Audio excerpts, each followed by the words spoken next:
Herzlich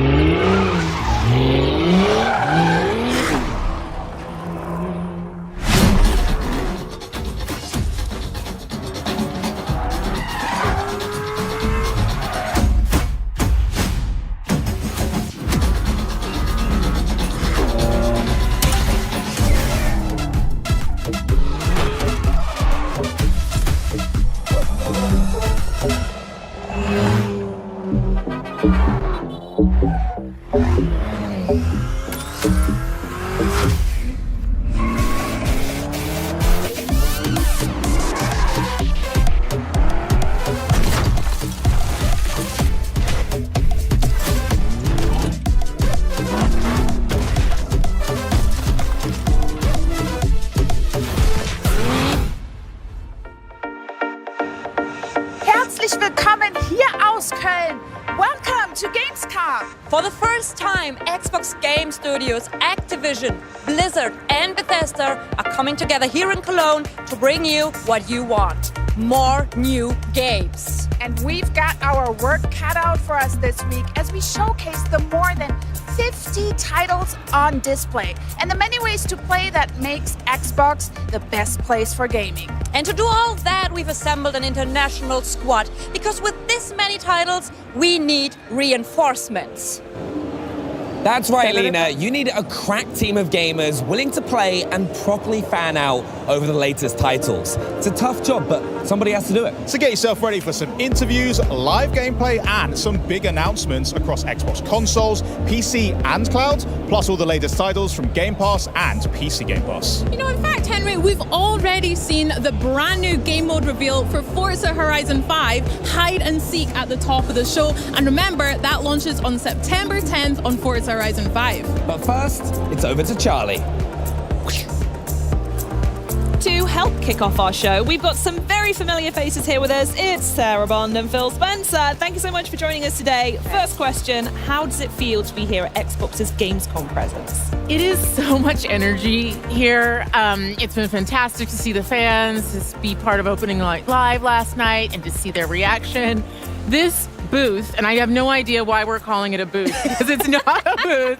It's an entire wonderland. It really is. It's an underestimation calling it a booth, right? With experiences, with games that you can play, things you can see, incredible photo opportunities is fantastic. So to see folks pouring in and experiencing it, and it reminds you of what makes this industry special, which is all about celebrating games, the joy they bring, and the people who make them.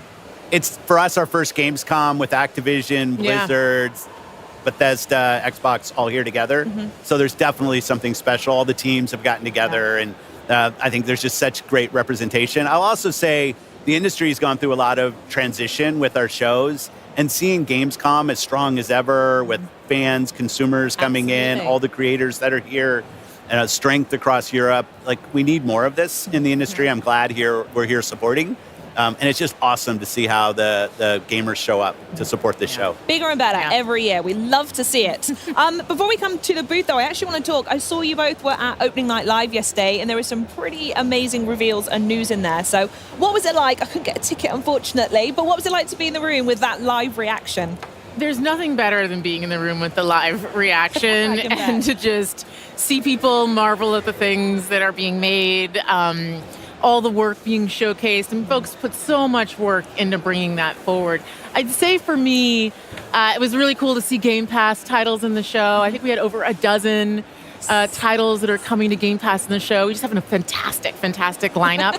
But I was especially excited to announce that Genshin Impact is coming to Xbox. Oh, yeah. That's my one. There's some pretty cool Game Pass rewards that are going to be part of that. Nice.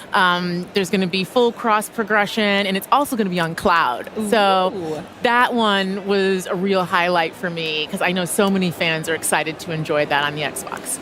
I love when creators are making new things, and you have to be really brave to come to a show, maybe before you're done, show your game, get the feedback.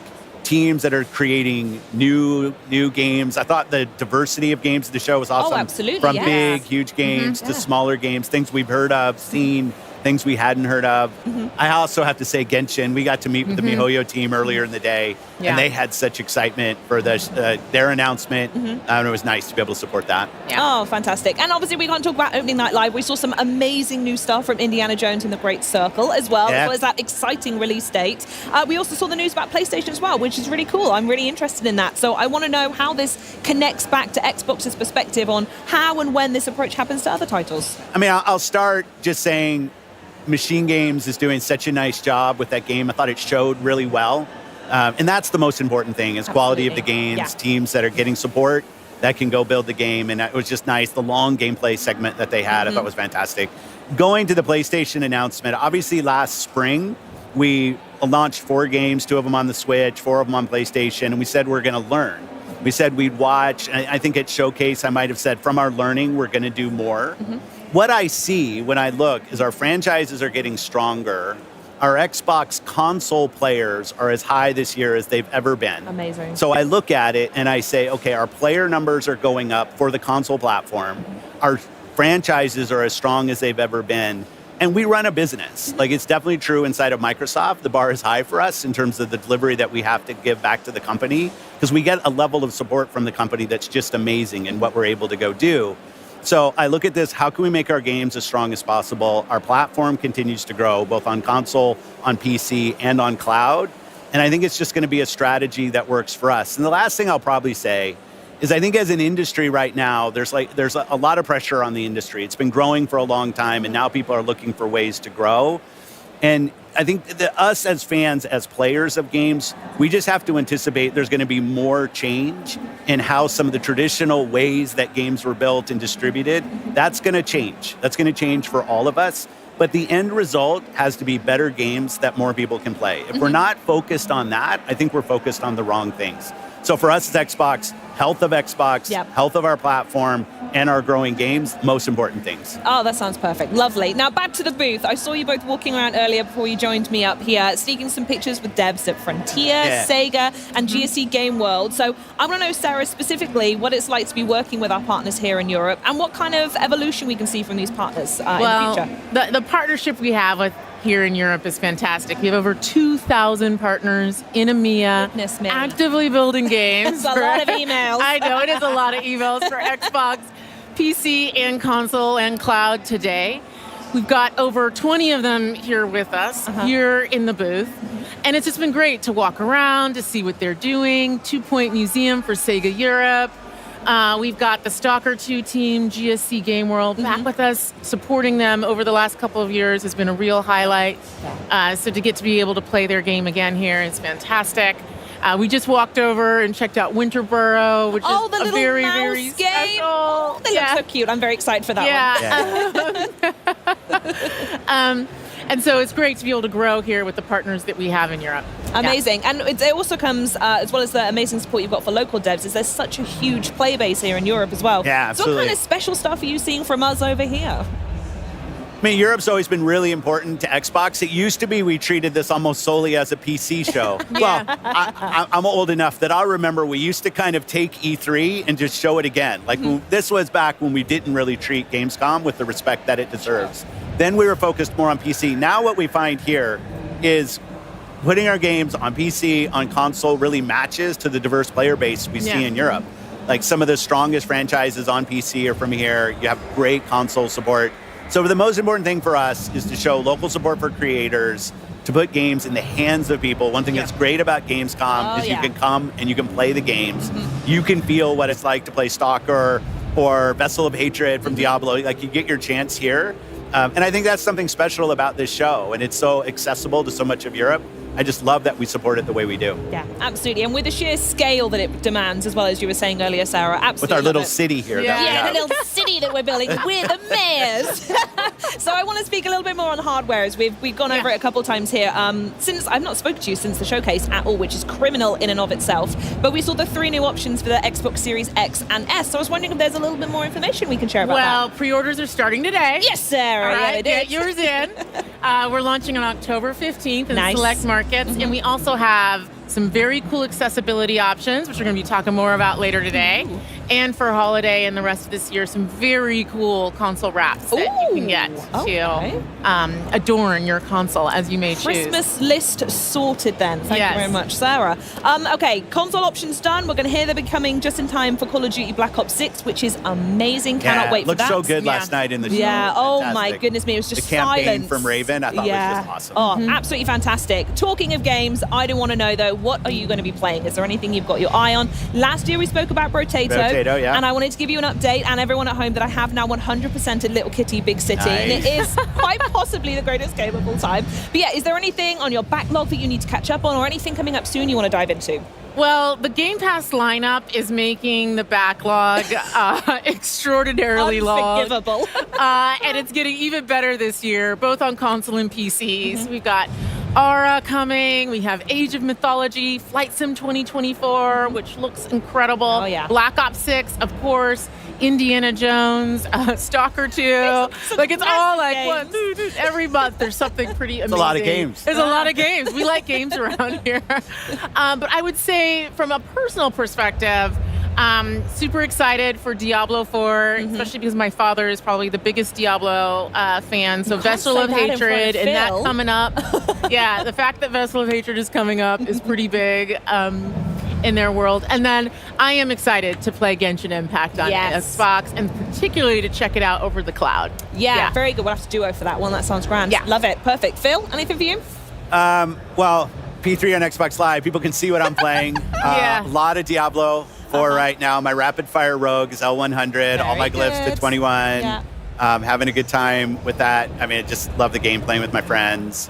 Path of the Goddess, Kinesugami, like our partners at Capcom doing new IP. It was awesome to be able to partner with them. It's something in Game Pass. As they're investing in new, like we can actually come in with some financial funding to help support them investing in. And I just love the color palette, the boss design, just a really, really fun game. Some old school kind of tower defense mechanics. I love that. One of the things I get to do every month is I go through the ID selects with the team and we vote internally on games from different ID developers. Daydreams is a game I'm really liking. A little boy and his toy teddy bear, and kind of a single player type co-op game. It's fun. I'm sold. I think a couple months ago, High Water was a game that's really good. Like I love when I get a list of games from creators and teams I haven't seen before and get to dive in. I think there's like 15 of them. I play them, and my vote's just like anybody else's vote in terms of where they rank. But that's fun. A lot of great games, a lot of kind of new things and things that have been around for a while. Oh, and I'm here, so I'm not doing it. My buggy in Starfield, I'm looking forward. I've been asking for Todd for vehicles. Come on, Todd, I want vehicles in this game. I'm tired of walking around this planet. And I thought the trailer for that looked really good last night, so I can't wait to drive around planets and Starfield. Wonderful. And talking of driving, I'm personally, if anyone's wondering, super excited. Forza Horizon 5 is over there. Yeah. It's the game I cannot put down. Absolutely adore it. So if they've got something new cooking, I desperately need to see new gameplay mode. Yeah. So excited. Well, thank you so much for joining me. Thank you so much for the chat. Please enjoy getting your hands on our lovely city we've got here. But I'm going to speak to these guys here, because if, like me, you've been eyeing up those new consoles, then buckle up, because we want to help you win one. Now, over to Bex with more information. Well, thanks, Charlie. So not only are these honeys available for pre-order right now, anyone watching the broadcast has a chance to enter to win either the 1TB Xbox Series X All Digital Edition, by the way, the 1TB Xbox Series S, both in Robot White, or the grand prize of the 2TB Special Edition Galaxy Xbox Series X. I mean, look how gorgeous that is. To enter, just head over to twitch.tv/Xbox, check out the rules and all the info in the chat. And best of all, good luck. So, next up, we saw Forza Horizon 5's new gameplay mode reveal at the top of the show, the hide and seek. We are now going to look at some new wheels that have been inspired by Dallas Maverick star Luka Doncic, and best of all, blessed by the GOAT himself, Michael Jordan. So let's have a look.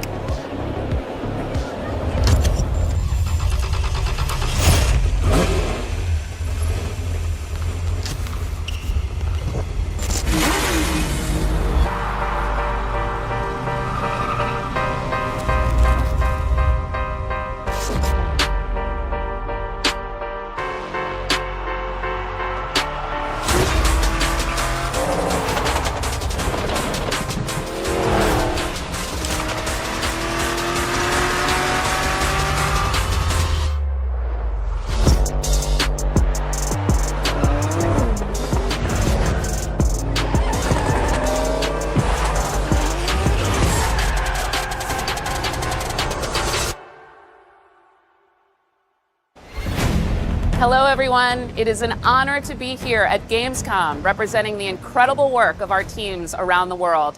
We have a lot going on here in Cologne on the show floor. Right here behind me, attendees can experience the demo for the Diablo IV Vessel of Hatred expansion. We are also excited to be speaking with our global community here on the Xbox broadcast over the coming days. During opening night live, we shared that this is a massive year for Blizzard, particularly for World of Warcraft. The most ambitious creative endeavor for the team since the game's initial release almost 20 years ago begins tomorrow, with early access kicking off for our latest expansion, The War Within. And tomorrow, Senior Game Director Ian Hazakostas and Associate Art Director Tina Wang will be sharing more about the team's work on the expansion and the role it will play in the 3-part World Soul Saga. Last night, we also gave an overview of some new features coming to Diablo IV, Vessel of Hatred. And we know you have a lot of questions. So Diablo General Manager Rod Ferguson will be getting into the details of the new features coming with this expansion, and we'll share more about what's coming to Diablo Immortal. We're so excited to be here at Gamescom with Xbox and with all of you. Gaming is at its very best when we share our experiences, and on behalf of everyone at Blizzard, thank you for being a part of our legendary worlds alongside us. Now, before I go, I want to leave you with a parting gift from the Overwatch team. The origin story for our latest hero, Juno, now available in Season 12. Enjoy.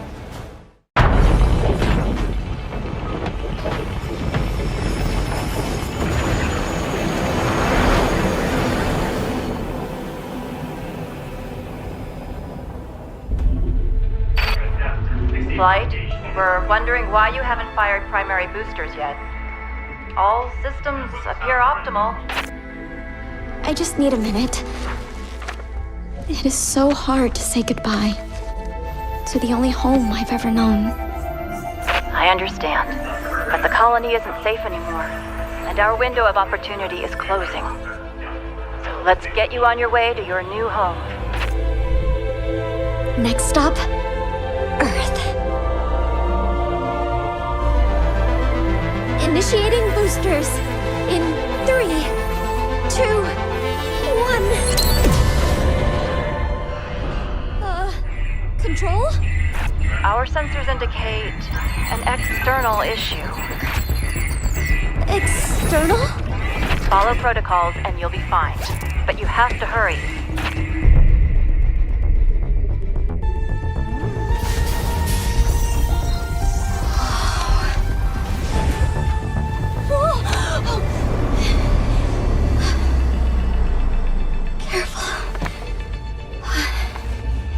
I'm going to find a way to save you.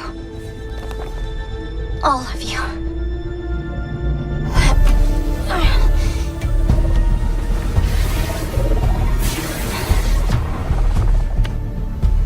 I think I see the problem. Copy that.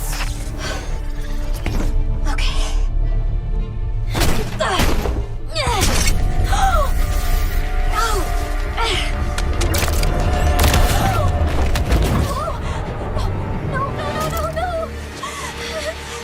Don't panic. You're okay. I am definitely not okay.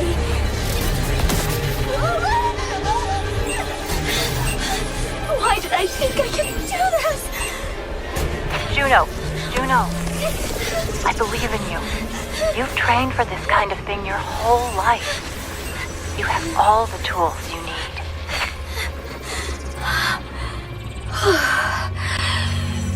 Okay. All right. I have all the tools I need.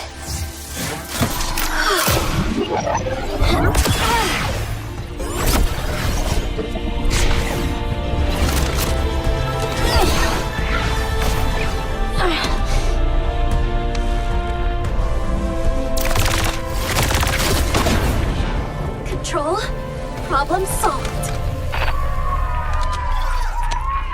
Hear that? We're all so proud of you. I want you to live a long, happy life on Earth, sweetheart. Always remember, I love you.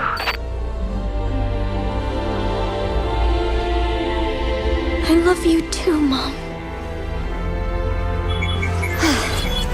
Okay, Earth. Here I come.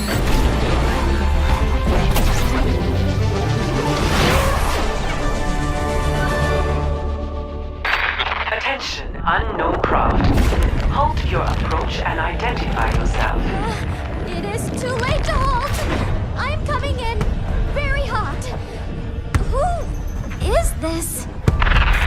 This is Overwatch. I am tracking your trajectory and will have someone meet you. For my records, where did you come from? I am from Mars, and my name is Juno.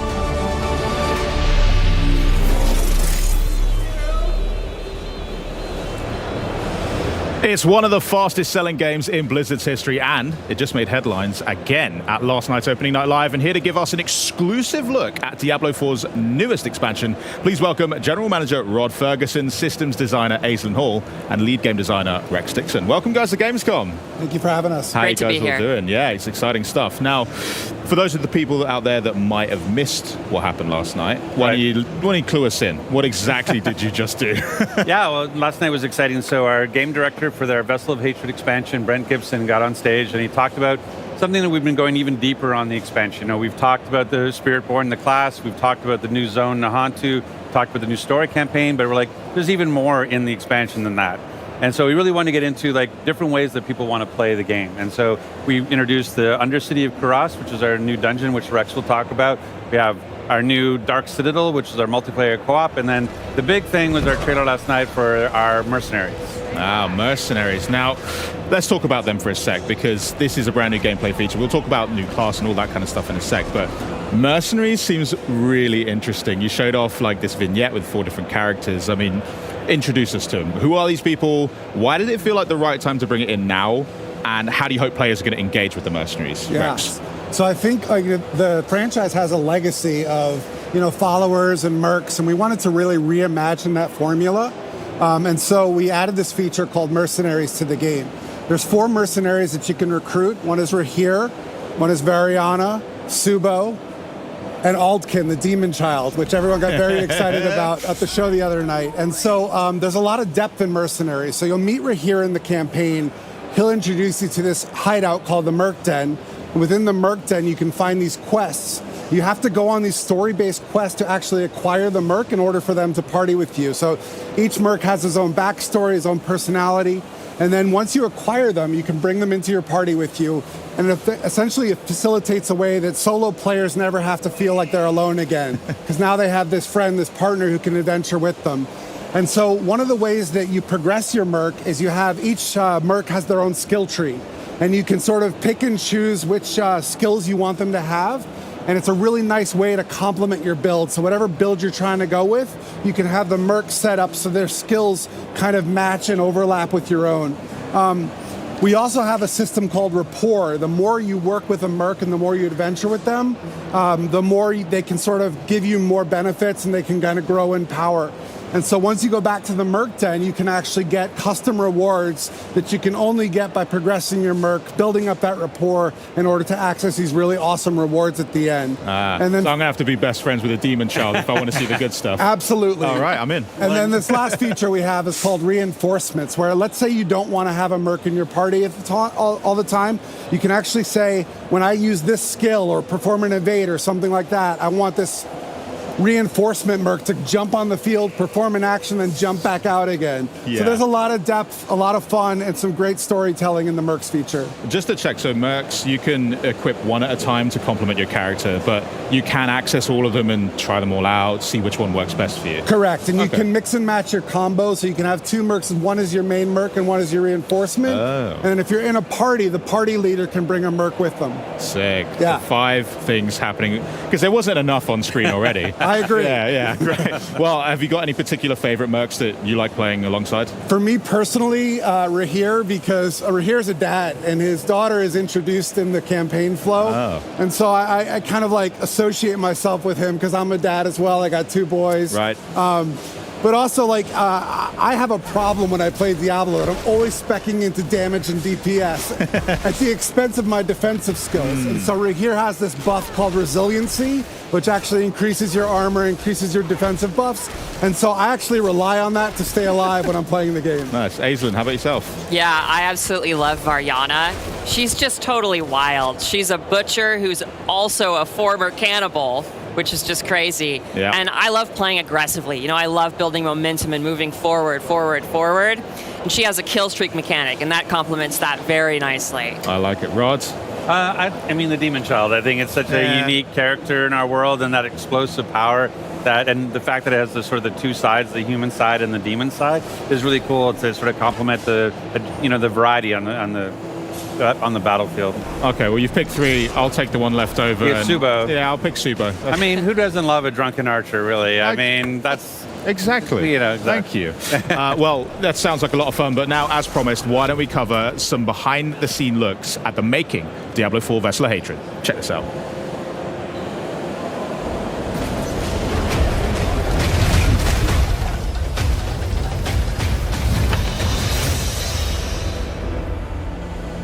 In Vessel of Hatred, we travel south to Nahantu, a region with both deep ancient jungles and vast sprawling plains.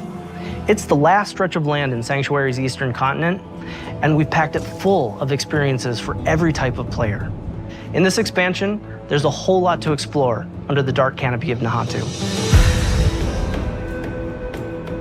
Nahantu is the southernmost region of the eastern continent that Diablo IV has been taking place in. It's the last region that we haven't visited yet so far in the game, but it is one that we've been to before in Diablo. There's lots of new areas. We have 6 in total. 4 of them are jungle themed, and then we have 2 that are Red Rock Canyon, but each one of them has their own unique identity. When you first arrive in Nahantu, you're in this place called Lingering Hatred. This is high treetops canopies where you're almost walking amongst the branches high above the jungle floor. Imagine a thick canopy that the light is just barely poking through. The whole area has been infected by this thing called the Hollows infestation. The Hollows are a new enemy that's associated with Mephisto. They themselves are kind of like a tar-like substance creature born straight out of the depths of hell. It feels a little twisted. There's a sickness to the area itself. Humans have ventured into this deep part of the jungle where there's all this poisonous plants and flora. The dregs actually started experimenting with eating these hallucinogens, and it put them into this aggressive psycho rage. The dregs were pretty fun because we were able to push more variety in the monster family. You have one of these tall dregs and then half of a body of another dreg on top of it, kind of controlling it and telling it where to go and tossing poisonous bombs at the player. When you come across it, it's very memorable. And then we've also got the area of Tenganse, where you've got the Tenganse Plateau, which is full of these red-rocked plateaus and canyons. Imagine getting up above the land. Those gigantic walls have pockets inside where monsters could live. It offered up a lot of opportunity to bring back a monster family like the Lukunai. We're bringing them back in a new way here as a fully fleshed out monster family with multiple classes. What a more brute force looks like, what a caster looks like. They are very much apex predators, and we're definitely in their territory. And then there's a little sub-area called the Skittering Earth. The name alone makes your skin crawl. It's bug infested, and you can see how the bugs have destroyed the jungles and kind of input their influence on it. Within the Field of Giants, you have these giant corpses of these long dead demons that humans have begun to mine away at for their resources. While they've got a lot of use out of them, they're also toxic to the land around it. The notion of massive demons walking Sanctuary 1,000 years ago is really thought-provoking. Plateau's also got just this beautiful color scheme to the lighting. It's really lovely to be there. And then horrific at the same time, you know, it's great. The mercenaries in Vessel of Hatred are a group of people who we like to describe as ordinary people with extraordinary skills. They have the same level of will to fight against the demons of hell.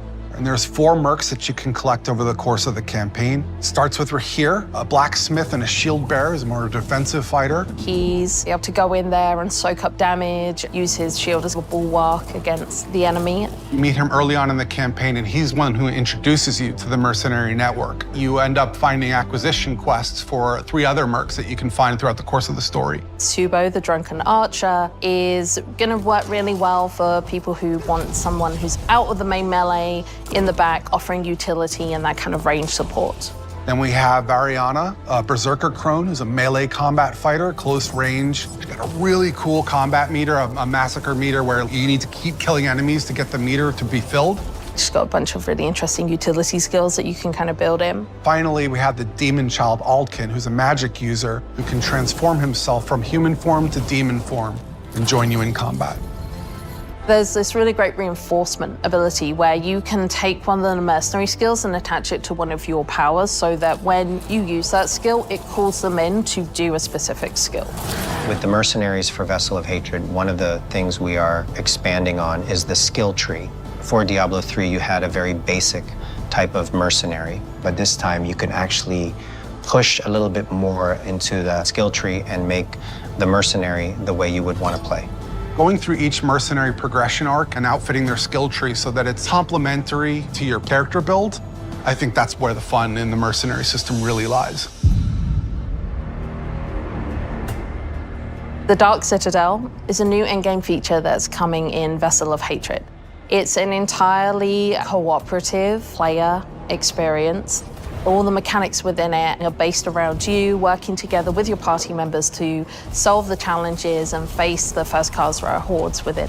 One of the outcomes of the Mage Wars is this giant crater and all the souls that were kind of lost in it from those wars. The goal of the first Khazra, who are kind of the original Khazra, they're using the powers within the Citadel found within this crater to perform experiments to try and bring back their dark god. Only recently, people have started going missing. They head into the Khazra region, they disappear, never to be seen again. So it's clear that whatever they're planning is about to come to fruition, and your job as the players to get in there and stop it. Citadels are a place where we take what is the best part of Diablo, combat, and we test it in a different way, which is adding in cooperative mechanics that you have to manage on top of that. For example, a boss has an attack, and as a player, you have to collect an item that allows you to reflect the attack back at him. So there's a little bit of a Twitch level mechanic there where you actually have to time your reaction shot. What's interesting about it is when you get multiple people in there, we're each responsible for reflecting that shot once, so we all have to sort of master the timing of that move. You can't do that kind of thing without coordinating as a team, and that's sort of the example of what Citadel gameplay feels like. When designing the Citadel, we designed a lot of really cool bosses. And so one of the things that we did is we took that design and made like armor sets for each of the classes. That way you feel like you took their armor and you feel like you're wearing a little bit of them after your victory. We also have a currency that's dedicated to the Citadel, where as you play through, a vendor can be interacted with to buy custom cosmetics that are unique to the Citadel. You can play with 2 people, but the ideal experience is for 4. In order to facilitate that, we've built an all-new Party Finder feature, and the community has been pretty vocal about wanting this for a long time. It made a lot of sense to us to pair it with this new Citadel mode. It really is an activity that's geared towards people who love to play together with their friends or with strangers and enjoy that cooperative gameplay. I cannot wait for players to get into the world. I'm really just excited for people to see all the little hidden storytelling elements that the team has fit in. There's interesting things to find and see and discover around every corner, and it's just a really great experience getting to explore Nahantu.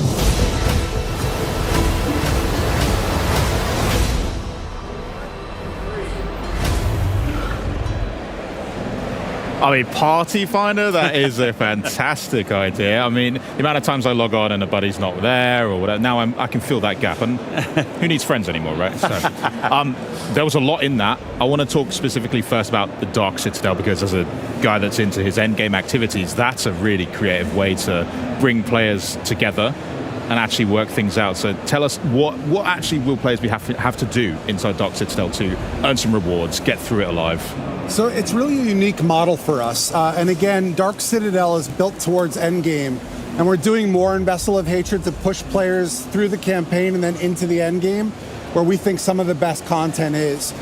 So Dark Citadel will require at least 2 players to get through, and requires a lot of communication between players to overcome challenges. Every week there's going to be updated rewards, so there's always a reason to go back and do it again, because there's going to be some new stuff in there, including one very big fan requested feature, which is our scroll of retempering. So no more brick items. You'll be able to apply the scroll and get all new tempering charges on that item. So I know everyone's very excited about that, and Dark Citadel is the best place to go to get that. Excellent. Well, there is a lot in that, but it isn't the only thing that you're launching on October 8th. So what else we got to look forward to? Yeah, so on October 8th, we're also going to be launching Season 6 alongside Vessel of Hatred. And Season 6 is going to have a ton of content that's bespoke. It's totally separate and unique to Season 6, and it's going to be free for all Diablo IV players, which is awesome. Nice. We're going to be talking a lot more about the details of the content of Season 6 in the coming months, but there's not going to just be new content coming in Season 6. Alongside Season 6 and Vessel of Hatred, we also have major character progression updates coming to Diablo 4. I'm going to have to ask for some specifics, surely. That's you're teasing me too much. What else you got? Yeah. So if you're familiar or you've played Season 4 Loot Reborn, you know we did a lot of itemization changes that kind of fundamentally altered a lot about how you're playing the game and how you're getting rewards.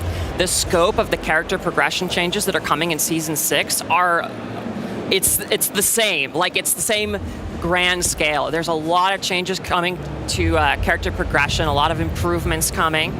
I'd love to talk a little bit about the goals and also a little bit about some Paragon changes that are coming with the character progression updates.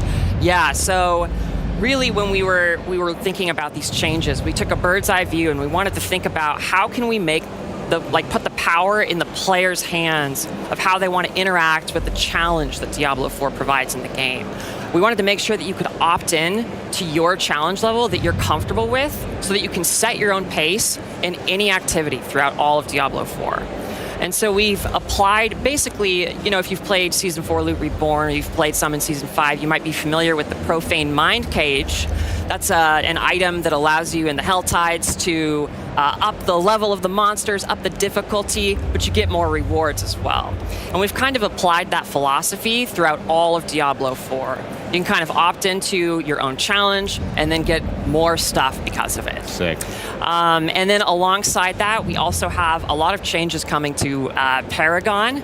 We wanted to add depth and choice to the Paragon system, but we know that it's pretty daunting for some people, right? So we wanted to make sure that while we were doing that, we weren't increasing the complexity, right? We want to make sure that it's still that it's an approachable thing, but there's a lot of cool stuff you can do with it. And I could go on forever and ever and ever about this for hours. But we're going to have a lot more details in a developer live stream on August 29th. We're going to have a campfire chat where we're going to be talking all about the specifics of these things. Awesome. I'm absolutely buzzing to see it. I mean, the best way to phrase it is like what Season 4 did to loot, Season 6 will do to progression. Excellent. And the thing too, but just go back to the Party Finder, like there's things that people look at, like what's part of the expansion and what's not. Party Finder is coming to the game, not just to the expansion. So, oh, great. And what's great about it is not only can you access it through the social menu that you can see, or you can access it through your remote wheel, you can actually access it from the map.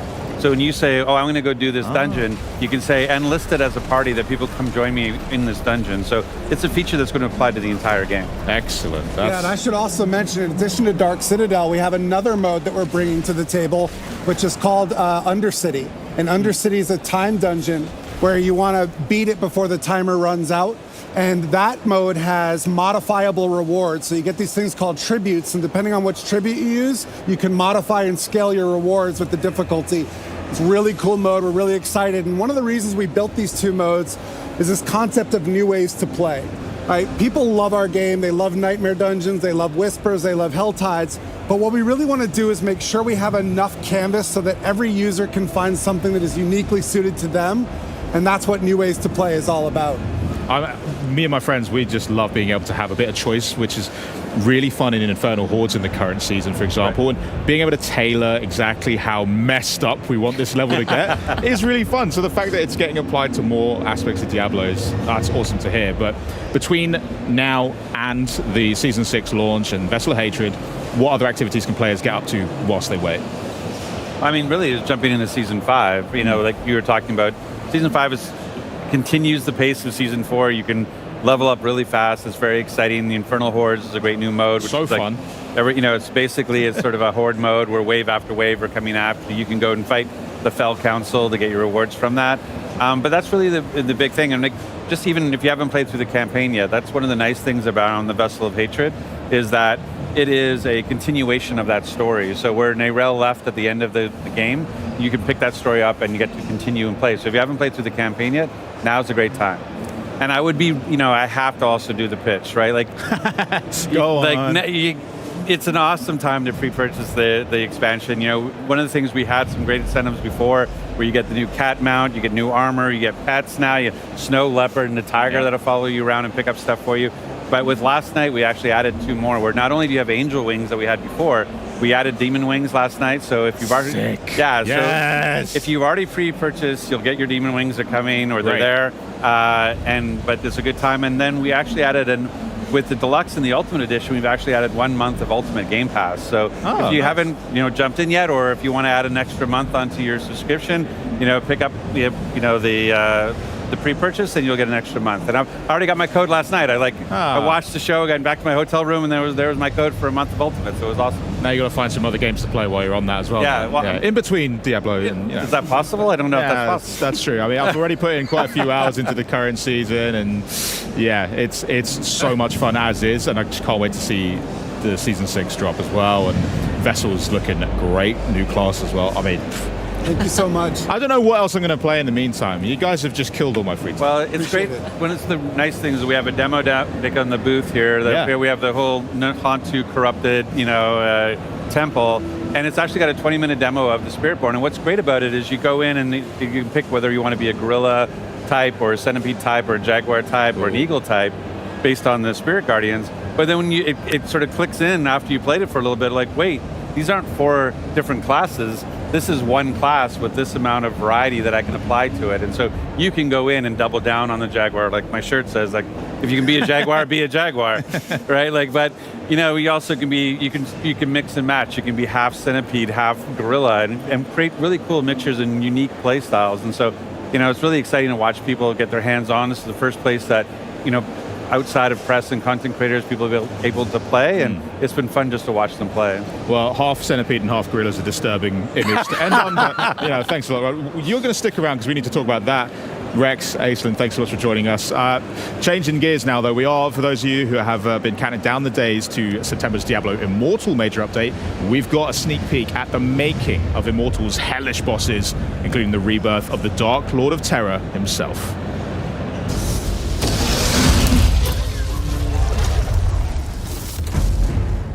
Unspeakable horrors that you are fighting. Our boss experiences aren't something that you can get in any other game. We are giving players this heightened sense of horror. We have to deliver the player with experience that they're the hero. I think the spectrum of bosses that we have definitely hit everybody's personal horror stories. So we're like 50 bosses now. Some of our bosses in Immortal are incredibly deadly. And we're really proud to be able to actually have the ability to bring Diablo back into our universe. Everything that Diablo does, everything that Diablo says needs to be unnerving, terrifying. It is going to be a very, very difficult battle. The music changes, the environment changes, and all of a sudden, you have to fight for your life.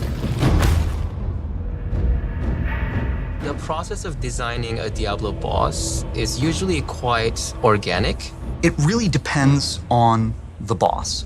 Sometimes it starts with a cool mechanical idea. Sometimes it starts with kind of a narrative germ. The story team is going to have a lot of say in terms of like, what is the fiction behind the boss? And so what is the feel behind the boss?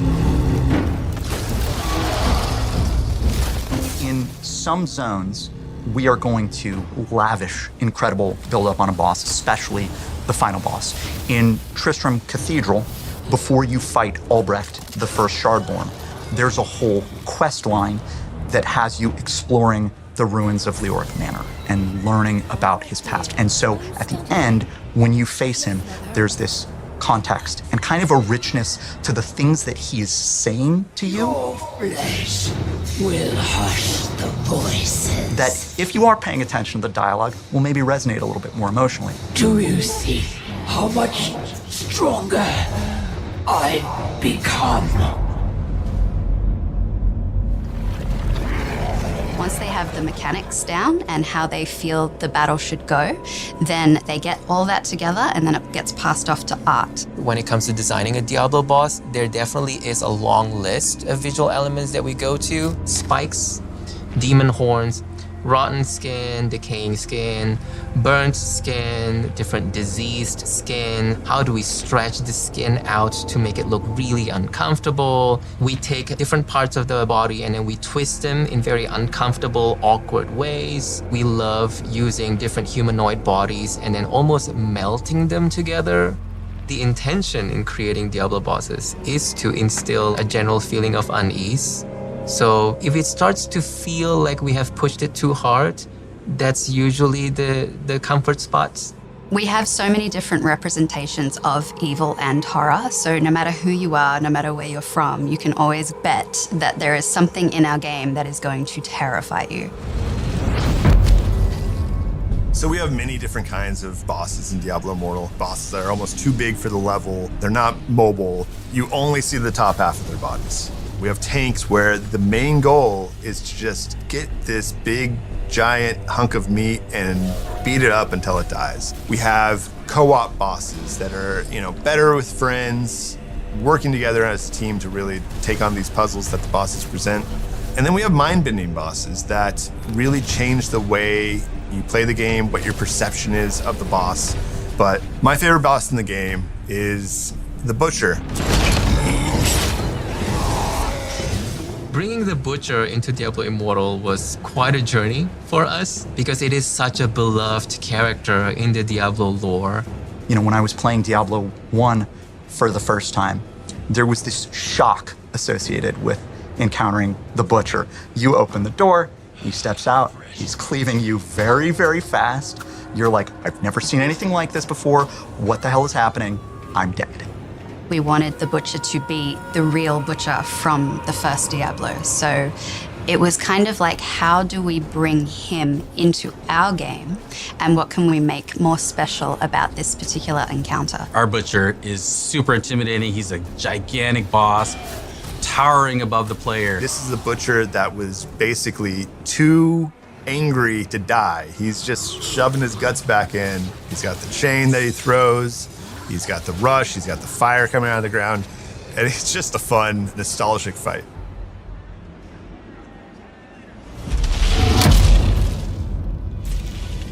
We've been building towards this encounter with Diablo since the launch of the game. Diablo is the Lord of Terror. His food and drink is the fear of other beings. He has this very recognizable silhouettes with his giant horns on his head and also down his back. He has this very intimidating smile that is signature to Diablo. Diablo having a World Stone shard means he's entering the nuclear age.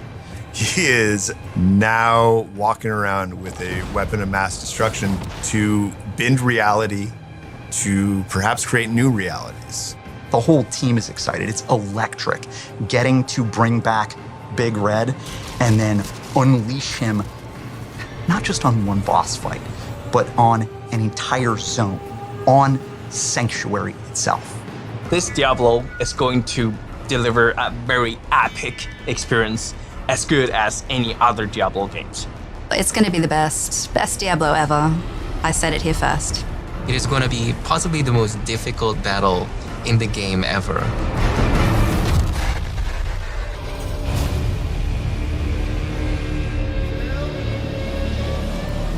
Well, they're called Lilith's Mightiest Warriors, and no, I'm not just talking about our guests here, but joining us once again, this time to tell us more about what we just saw. We've got Diablo's GM, Rod Ferguson, and please welcome Diablo Immortal's executive producer, Pei Wen Yao. Hi. Thanks so much for joining us, Pei Wen. Thanks for having me. What the hell was that all about? Are you kidding me? That's got huge implications for the lore of Diablo, because you're bringing him back. Yeah, well, Tell me about this. I mean, it's a thing that I don't think everybody really knows what Diablo Immortal is, really. So let's start with there. Okay, fair. Like, I think Diablo Immortal, the way to think about Diablo Immortal is our free-to-play offering in Diablo. It's a way to bring more players in. We wanted to go where the players are, and we were like, okay, not everybody is part of the mainline Diablo IV world. So this is a way to reach players where they are. And so we have this great free-to-play, huge campaign, over 11 zones. You get 8 classes. We just added 2 over the last 2 years.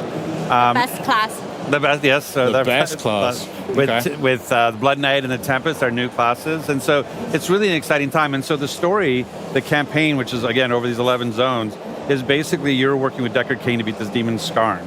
Now, what's happened is that this takes place between Diablo 2 and Diablo 3. So that's why Deckard Cain's still alive, and we're able to bring Diablo back. So it's a really exciting time, and this is what this whole year has been leading up to. This is the year of the Age of Unmaking. This is the return of Diablo, and they've been building towards it for like over the last couple of years now. Yeah, totally. I think, you can tell Diablo is very, very major character in the Diablo franchise, and we have that on our splash screen all the time. So I don't know if it's a plan, but this is truly the most important chapter of the story, that where it starts. And, Diablo is very, very significant because it's one of the original antagonists. It's one of the 3 primevals. So I think in the history of Diablo story, Diablo world is Diablo has this reputation of corrupting people's minds, corrupting humanity, and twist people's minds. So when it comes down to the word, that means something is really going down. So what does that mean for the people who are here at Gamescom? Do they get to experience that now, or what experience have you brought for them on the booth? Yeah, so, well, first of all, we're really honored to be here at Gamescom. Like Rod mentioned, Diablo Immortal is our first take of mobile version of Diablo world, on the phone, on the smartphone. So our mission is to reach more audience, and that's why we come here at Gamescom. Today we brought into a beautiful booth right here. That's great. Yeah, this is one of the most important content and gameplay in our game called the Heliquary Boss. So Heliquary Boss in our game is basically it represents your power. It represents your power progression because all those bosses are your power gates. You have to beat them in order to get to the next difficulty level. So as you go through the game, you will feel you're getting stronger, and you're going to more difficulty level. You get more stuff, the loot and the dungeon and the zoom. Most important thing about Diablo Immortal is that we want to create this very sociable, very lifestyle kind of gameplay. So for Heliquary Boss, you can either play a solo, or you can bring your friends over there. And that's what we bring here. We built a tournament that 4 players come in to the booth and they can play, and you can just rank on the leaderboard and get awesome rewards. Yeah, you have to beat 2 bosses, so there's like the 2 phases. You have to beat 2 bosses, and right now the fastest is about 2 minutes 45 to get through. Think I got a shot? Yeah, absolutely. Yeah, absolutely. Thanks. No, I know you play a lot. That's good. That's right. But anybody can do it. But it's really interesting, like that what Pei Wen is talking about. There's been over 50 bosses made in this sort of these Heliquary bosses, and it's really exciting to see. It's part of the progression. So it's always fun to have these new and interesting and different types of fights to have. And the fact that it's on mobile, but also on PC, like you can play free to play on PC today, and it's a great experience. So players at home can also still experience the Heliquary bosses right now, or yeah, same right now. content, Awesome. Same game, and cross progression, cross play. So tell me about then the build up to Diablo's return. What can players expect what kind of content can they get into right now and in the lead up to that content dropping? Yeah, so next few months is going to be, like I said, it's going to be the most exciting story chapter of Diablo Immortal. It's going to divide into, like the main quest line, the storyline is going to divide into 2 parts. So we're going to keep some in the future, but the latest one that is going to come up is in September. It's a release we call it Crucible of Justice. This is where the story, we're going to review a very, very powerful weapon. It's called the Eldrip. It's a holy sword. And the player is going to go through the mission, the quest of purify that sword, and that sword is the secret weapon to kill Diablo. So you have to find the sword and purify it, goes through the ritual. And for player, the ritual, I think if you play Diablo Immortal, player is the hero. You play the hero, you save the sanctuary, you save the humanity, but the sanctuary is corrupted, it's dark, and that darkness casts into players as well. So the ritual of purifying this Eldrim is actually a symbolic move of player that they willing to sacrifice themselves for the humanity, and that they want to prove themselves to be worthy to use the Eldrim, the holy sword, to kill Diablo. So that is the first part of the September release, and then we're gonna save the second part to the December, our holiday time, and we're gonna release the second part, which is the most exciting part, that you're finally gonna face the Diablo. And with the Diablo boss itself, we also introduce a amazing zone. It's called the War's Crown. Zone is one of our very, very important content in the game as well. It's beautifully designed. Not traditional concept of beautiful, but it's... I don't think I've ever heard the word skin used so many times. I'm a little concerned, but I'll trust you guys. It fits the word. It's beautifully designed. It's very dedicatedly, created. And it's icy, it's barren. And it's that way is because Diablo travels through that continent and transforms the place. So it's like very depressing, all the cast coming down to the earth. Well, that's why, players are here to save the world.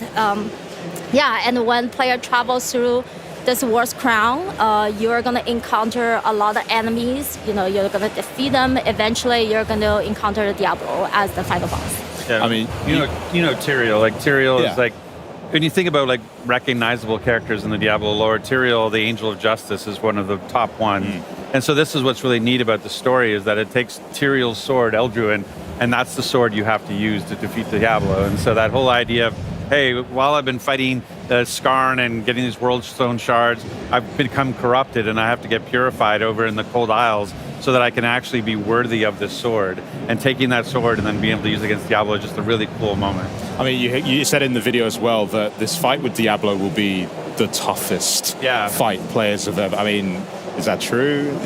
What are you possibly throwing at us? Because you also just showed us like a 20-foot butcher. So, what's Diablo? What's he going to do to us?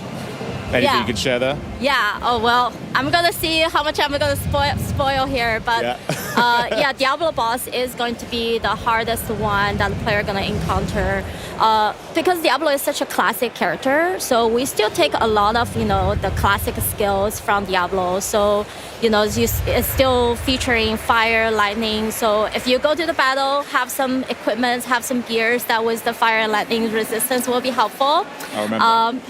And because you bring the Eldrim to the battle, right? So when Diablo calls all his Diablo soldiers, and they will swarm over to you, and you have to beat them really, really fast. And that beat up of those enemies actually gonna recharge your Eldrim. It's gonna make the Eldrim ready to make it good use. So and by the end, hint, the real end.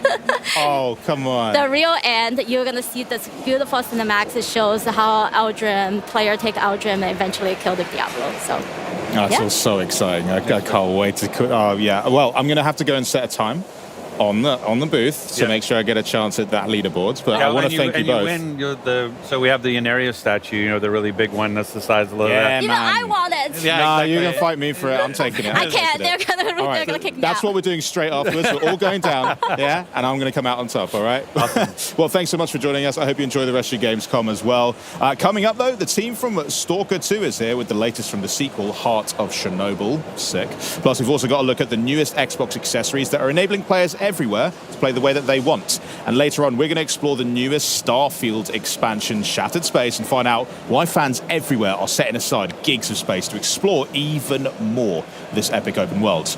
But first, do you know what's great? Xbox Game Pass. Yeah, take a look at this. Welcome to the gameplay commentary of our new game, Lonely Mountain Snowriders, which is the spiritual successor to Lonely Mountains Downhill. It's a skiing game in which players need to find their own way down the mountains in a wild and beautiful mountainscape. Our most important new features are a real-time online multiplayer in which up to 8 players can play cooperatively or in a competition, as well as a new trick system that allows you to pull off awesome-looking flips, spins, grabs, or super cool combinations of them all. We focused a lot of the development time on the controls and to make the feeling of carving down the slopes as smooth and fun as possible. Skiing is all about using the terrain in your favor. You need to gain the maximum momentum to do the longest jumps and use the best shortcuts. On top of that, you can also do tricks, ride backwards, or cross rivers and icy lakes. The game features 4 different game modes. The online multiplayer racing mode is all about crossing the finish line first. While in the team mode, you and your team members have to ride and do tricks together to ramp up the highest score and beat all the challenges. You can also pick each other up after a crash and place checkpoints as a group.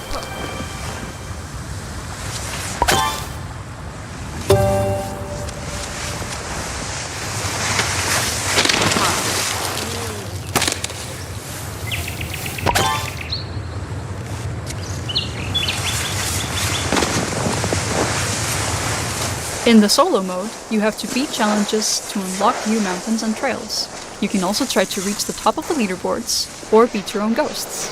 This is the mode that will be most familiar to players of our previous game. And last but not least, there is the new Zen mode. Here, you can ride all trails without any kind of pressure and freely explore the mountains to find secret spots or just enjoy the beautiful landscape. Whether you're playing multi or single player, you will gain experience to level up your profile, unlock new ski types and trick poses, and a large variety of customization items.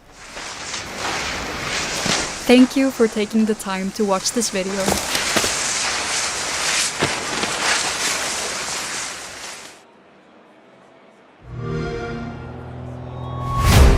I like it. I'ma cut loose if I like it. I like it. I like it. I like the carbon copy. I'm original. I'm dropping these like copies. I like it. I like it. I like it. I like it. If it's got speed, I'm driving. I'm just 6 on the island. I like it. I like it.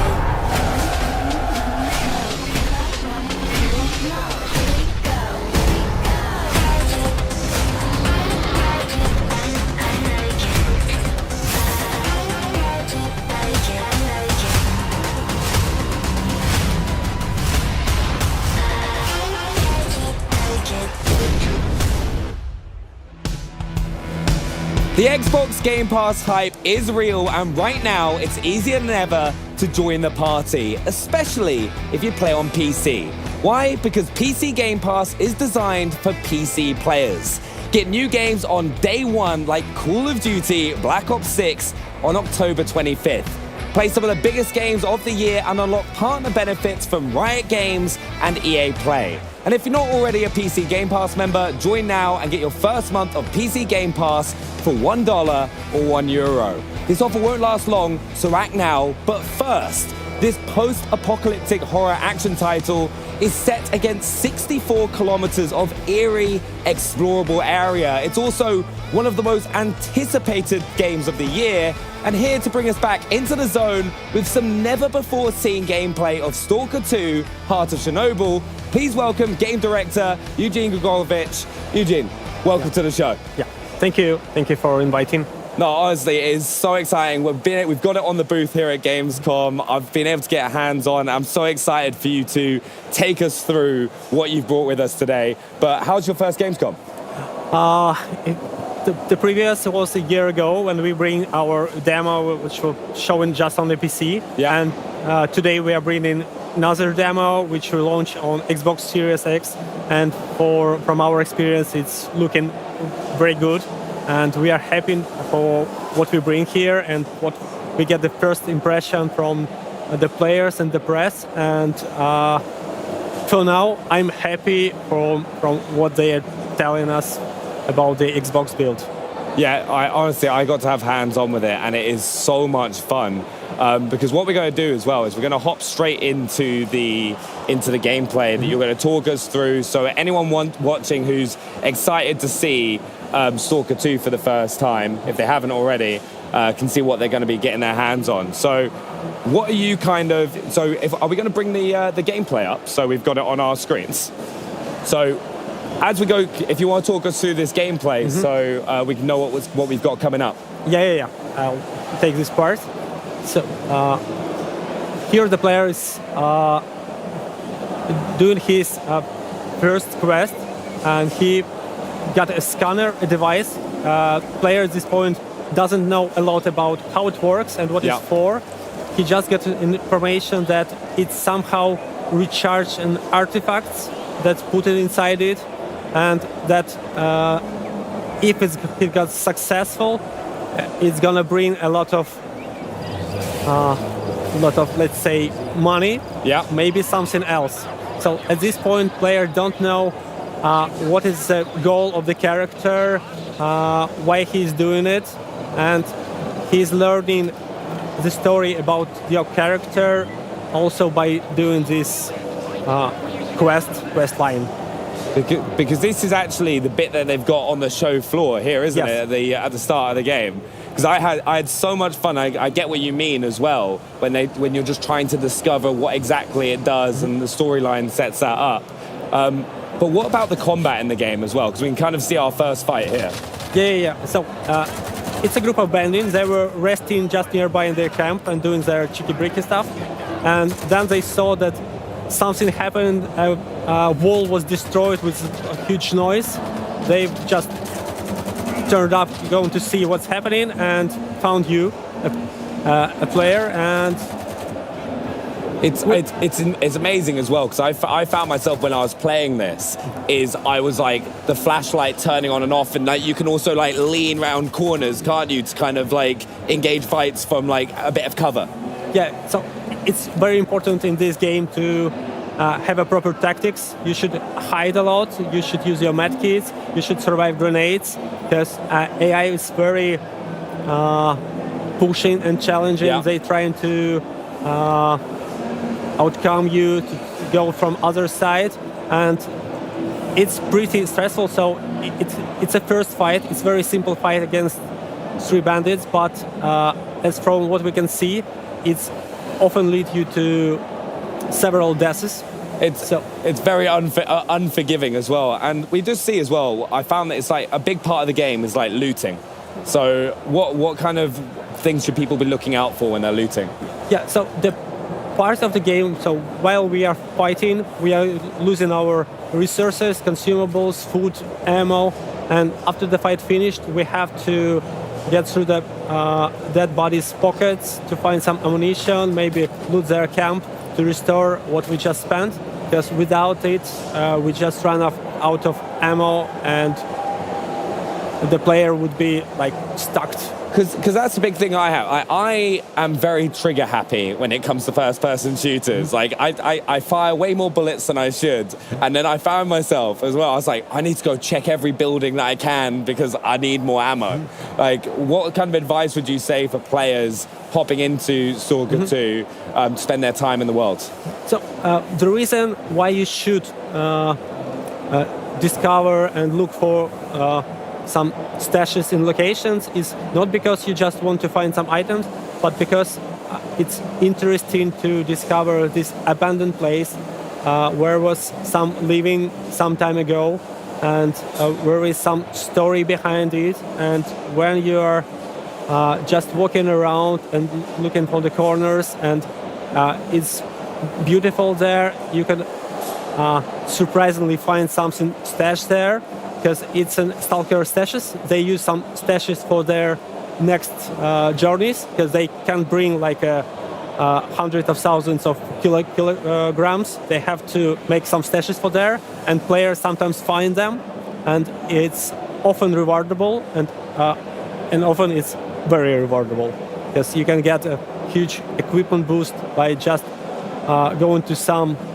building you didn't expect to find anything there, but it could be there. That's what I found. I found myself like an assault rifle when I just had a pistol to start with. I was like exploring buildings and found that. But the game also, it looks amazing. Yeah, this is the start of a next fight. The player, we have some stealth mechanics. Yeah. So it's not very as you used to have a stealth in the game. It doesn't offer you like ability to be invisible for enemies. No, they will see you and shoot you. But at least it allows you to get slightly closer, to find better position to start the fight, and or maybe to initiate the fight with a grenade, so it would be easier for you, and then the fight is pretty challenging. Yeah. And you have to watch your hit points and your state, because you can get bleeding, and you have to use a bandage to stop this bleeding, because it's gonna last for long, and you're gonna lose a lot of hit points if you not stop and use the bandages. Yeah, because you have multiple ways of healing, don't you? You've Yeah. got like the bandages to stop the bleeding, but there's like different types of med kits that you can find as well. You can have a regular med kits, medical med kits, and an army med kit. Yeah. And they provide additional boosts, but mostly it's restoring the hit points. But also, if you are not in the fight and you just need to recover a small portion of health, you can just eat, and it will also bring you a small portion of hit points. See, that's what I loved as well. I found like there's so much resource management that you have to like pay attention to as Stalker, which really gives you a different challenge. So it's like you said, if you don't eat, you're going to perform worse in gunfights. Yeah, so you have to watch about your state, just like you're watching about yourself. So we try to bring this simulation or atmosphere as you being the real human that goes to Chernobyl exclusion area with your backpack, with some food, and you just have to do the same things to survive in the game as in life, because you have to eat, you have to sleep, you have to like you fall, you broke your leg, you have to use some medkits to survive this, and that's what we are doing here. Yeah, no, I honestly, like, it's one of those things. I'd recommend it to anyone if you haven't had the chance to just play the original Stalker as well, because when I got to play here, you just think and approach gunfights so differently, because there is that like risk element, and some of the enemies, like I was jumping out of my skin because there was like a camouflaged opponent that I came across in the demo here at Gamescom. And like, can you tell us a little bit more about the enemies that we're going to face? Yeah, so the zone is inhabited by different factions. There are factions that came from the first Stalker trilogy, and there are new factions, and they have a story behind them of how they appear, what is their goals, and for the player, it would be interesting to uncover and discover these stories. And it's important to mention that from one walkthrough, the player won't know the whole story. Yeah. So you had to have several walkthroughs to get all these pieces together, or you could discuss it with your friend who choose some other path, and you can share the information about what you see to each other, and you uncover, oh, I didn't expect that it would happen like this. Yeah. So it's, for me, I find it should be interesting for people to discuss their experience with each other. Yeah, we also saw just beforehand, right, we can actually see the scanner going on right now. Can you talk us through this? It's echo scanner, it's a simple scanner, you just beep, and the faster it beeps, the nearer is an artifact. Yeah. You can collect an artifact just by using scanner, and at this point, player faced that Bloodsucker. It's a canonical enemy in Stalker series. He has an ability to become invisible for player, and we found that from the feedback of the players and from what we see, that he's doing quite challenging thing for the players, and but also it's very rewarding, because when you start playing the game and you start facing some challenge for the first time, you may die, second time you may die, but after it becomes easier for you, and at some point you become master of the game, and everything is easy for you, but it takes time to learn the game. This terrified me. Like, honestly, I was there going like, wait, at first I was like, what's attacking me? And I was like, how do I counter this? And I was like, suddenly realized there was a camouflaged opponent attacking me. It's like, I love that in this game though, is there are so many challenging enemy, components. Whether you're fighting bandits, whether you're like fighting these sort of enemies. And then I was like looting everything. I became like a loot goblin where I was going into every building and just trying to find as many med kits so that I could stay alive. And there is also a lot of pieces of content just near the locations. This is not a main quest. It's often not a side quest. It's just some encounters or narrative little stories to bring you an experience of discovering this real location, real zone, and it's not a fake world. It's full of small pieces. Yeah. And for me, I find it very interesting to discover. Even if I know the game pretty much, it's still the world map is so huge. So even for me, going back to some locations make me feel, oh, I didn't expect to find it here. Or they bring something here also. So for me, it's also like I feel the same wow effect when I discover something for me. You really get rewarded for spending that time to look around the world and kind of try and find those caches, and it's going to pay dividends. Yeah, it's one of the main goal in making this game is to bring as much freedom and allow player to be as he wants to be or she wants to be, to play the role they feel that works for them, and the player could like start being very rude and cruel, and they can act totally different in this game as like a player who wants to be on the friendly side. So there are a lot of freedom. It's rewarding. So even being cruel is rewarding, but there is a balance. Like the game will also punish you for something. No, 100%. And I think one of the main things is for everyone who's been watching and wants to get their hands on the game, when are they going to be able to play? It's November, so it's not so much time left. And for us, we are like every day counts. We are doing everything possible to bring this as Polish gameplay as possible, and I hope you enjoy it. Well, honestly, from what I played at Gamescom, I can't wait to play it more.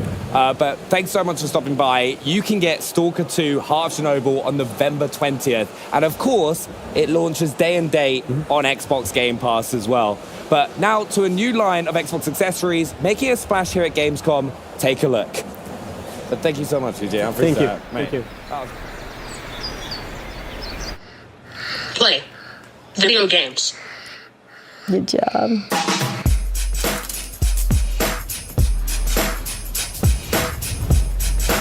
Leo has issues with his motor ability. He doesn't have access to a lot of things. There's so many disabled people that deserve a shot to be like everyone else. I want to be a part of this world.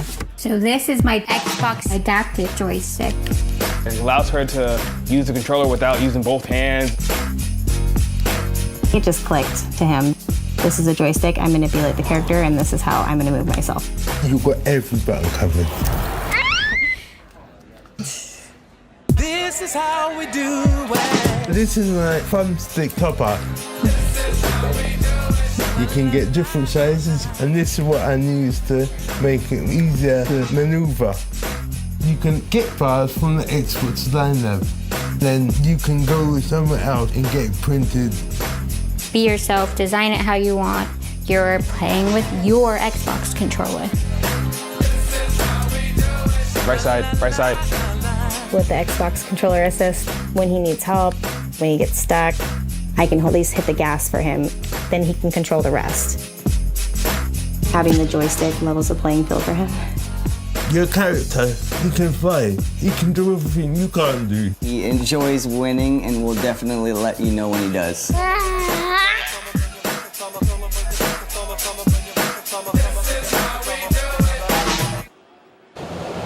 Big news news for all gamers everywhere. We've got some new accessories designed to give gamers more ways to play. And here with all the details, please welcome Xbox Principal Designer Chris Kujawski and Senior Accessibility Product Manager Caitlin Jones. Welcome to Gamescom.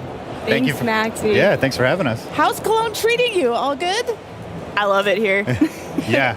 Amazing. First time in Gamescom. This is pretty exciting. Oh, wow. First time. Yeah. Okay, the full week ahead of you. I can't wait for you to see it.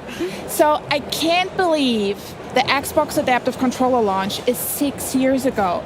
But you didn't stop there. So what's new in the world of gaming and accessibility? Yeah, thanks, Maxie. So as you saw, we just announced our Xbox Adaptive Joystick. It's a wired controller that is designed to be a companion for our Xbox Adaptive Controller as well as other Xbox controllers. And that will be available to customers in 2025, early on in 2025. As well as our Xbox Adaptive toppers that you can create with Xbox Design Labs. And these are really great, I think, especially for players who might have some difficulty using the thumbsticks on their controllers. They can choose from different shapes, customize the sizes, the height, and the width, and attach them to their adaptive joystick as well as their Xbox Wireless or Elite Series 2 controller, and really customize the way that they interact and grip with those thumbsticks on those controllers to meet their unique needs. So overall, we're just really excited to continue to expand the ways that players can play the games that they want to play and also how they want to play. But it doesn't just stop with our Xbox accessibility offerings. We also have some really fantastic partners through our Design for Xbox program, including BioWave and 8bit2, who are also announcing some exciting accessibility news today.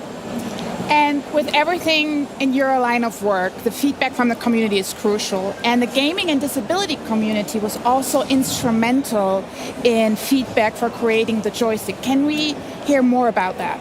Yeah, that's a great question. And certainly at Xbox, we are firm believers in the saying nothing about us without us, meaning we do not create accessible devices or features for the disability community, but rather we need to create them with the disability community. They are collaborators and they're the experts in their own experiences and needs. So from very early on with the adaptive joystick, we had our disability community be hands-on with early designs and functional prototypes, and I know Chris will share a little bit more about that on the hardware design side.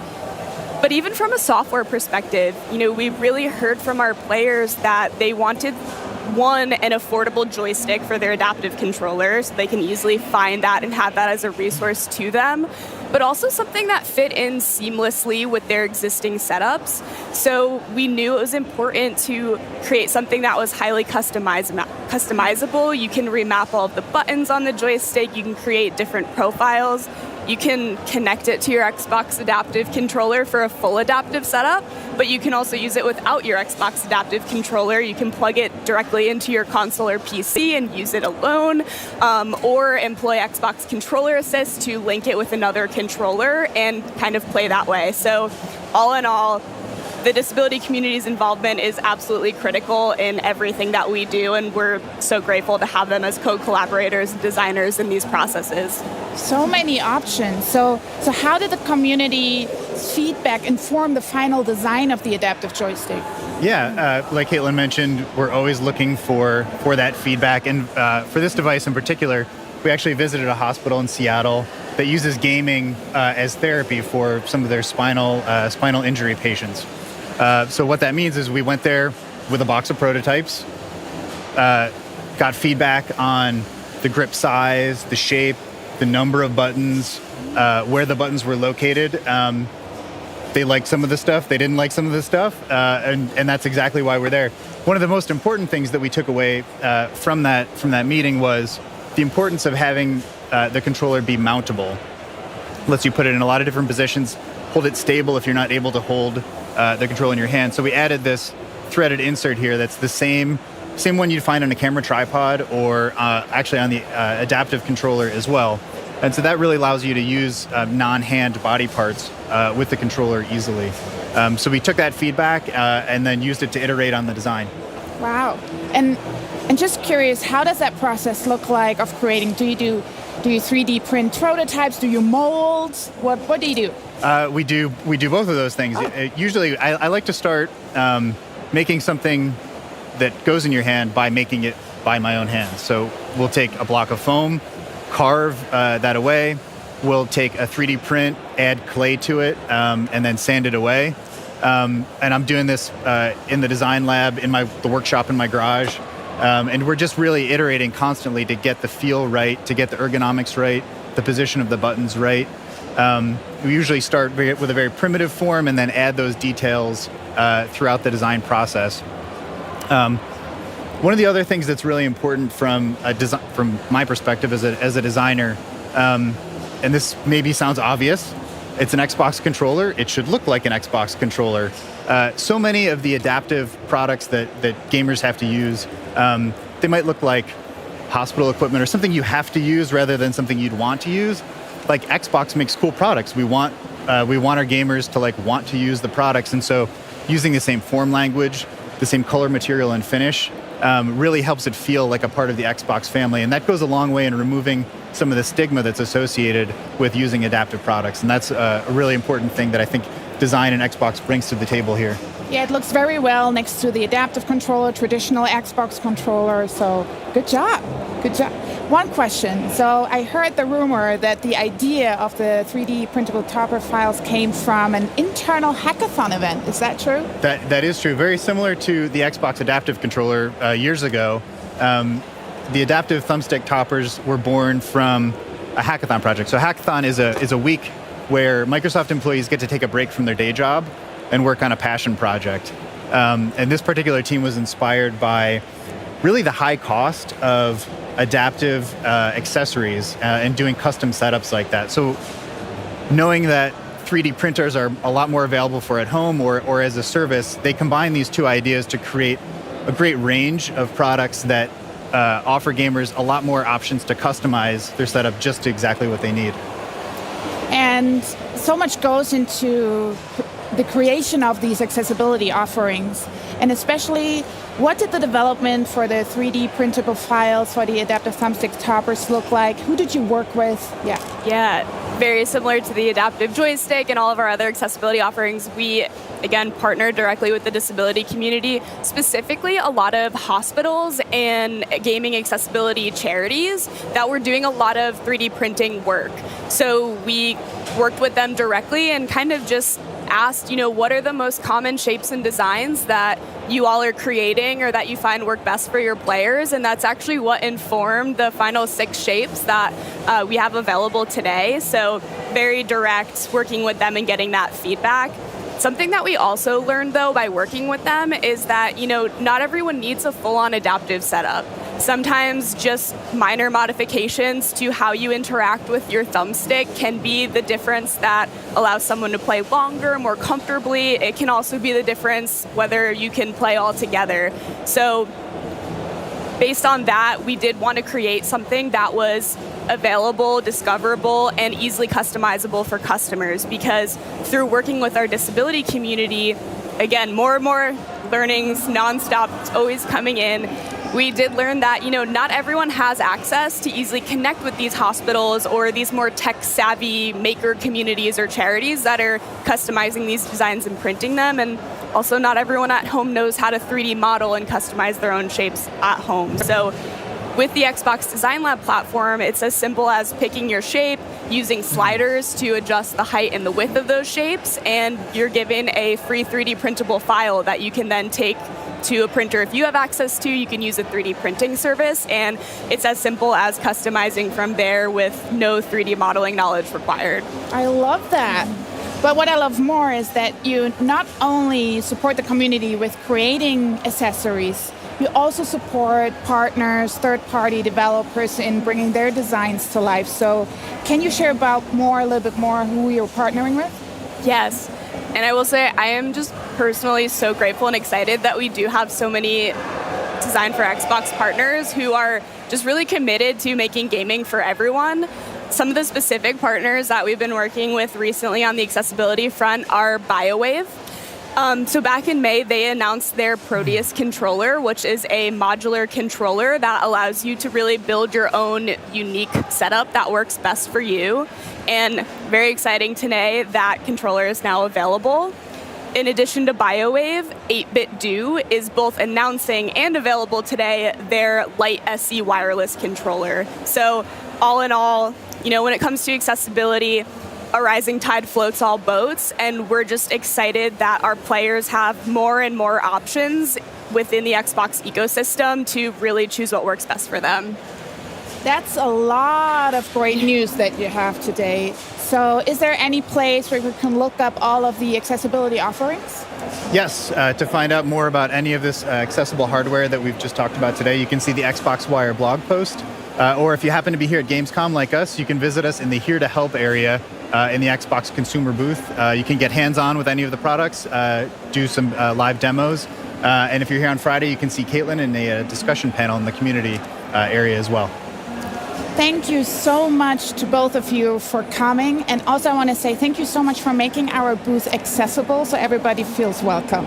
Thank you. Thanks, Maxie. Yeah. Coming up, we'll get a look at the first expansion from Starfield, find out what happens when nuclear disaster in the quaint British countryside converge in atomfall. And Age of Mythology fans, stay tuned. We'll take a look at what you can expect from the latest in the series. But first, it's time to explore ARY26 once again in Revenge of the Savage Planet.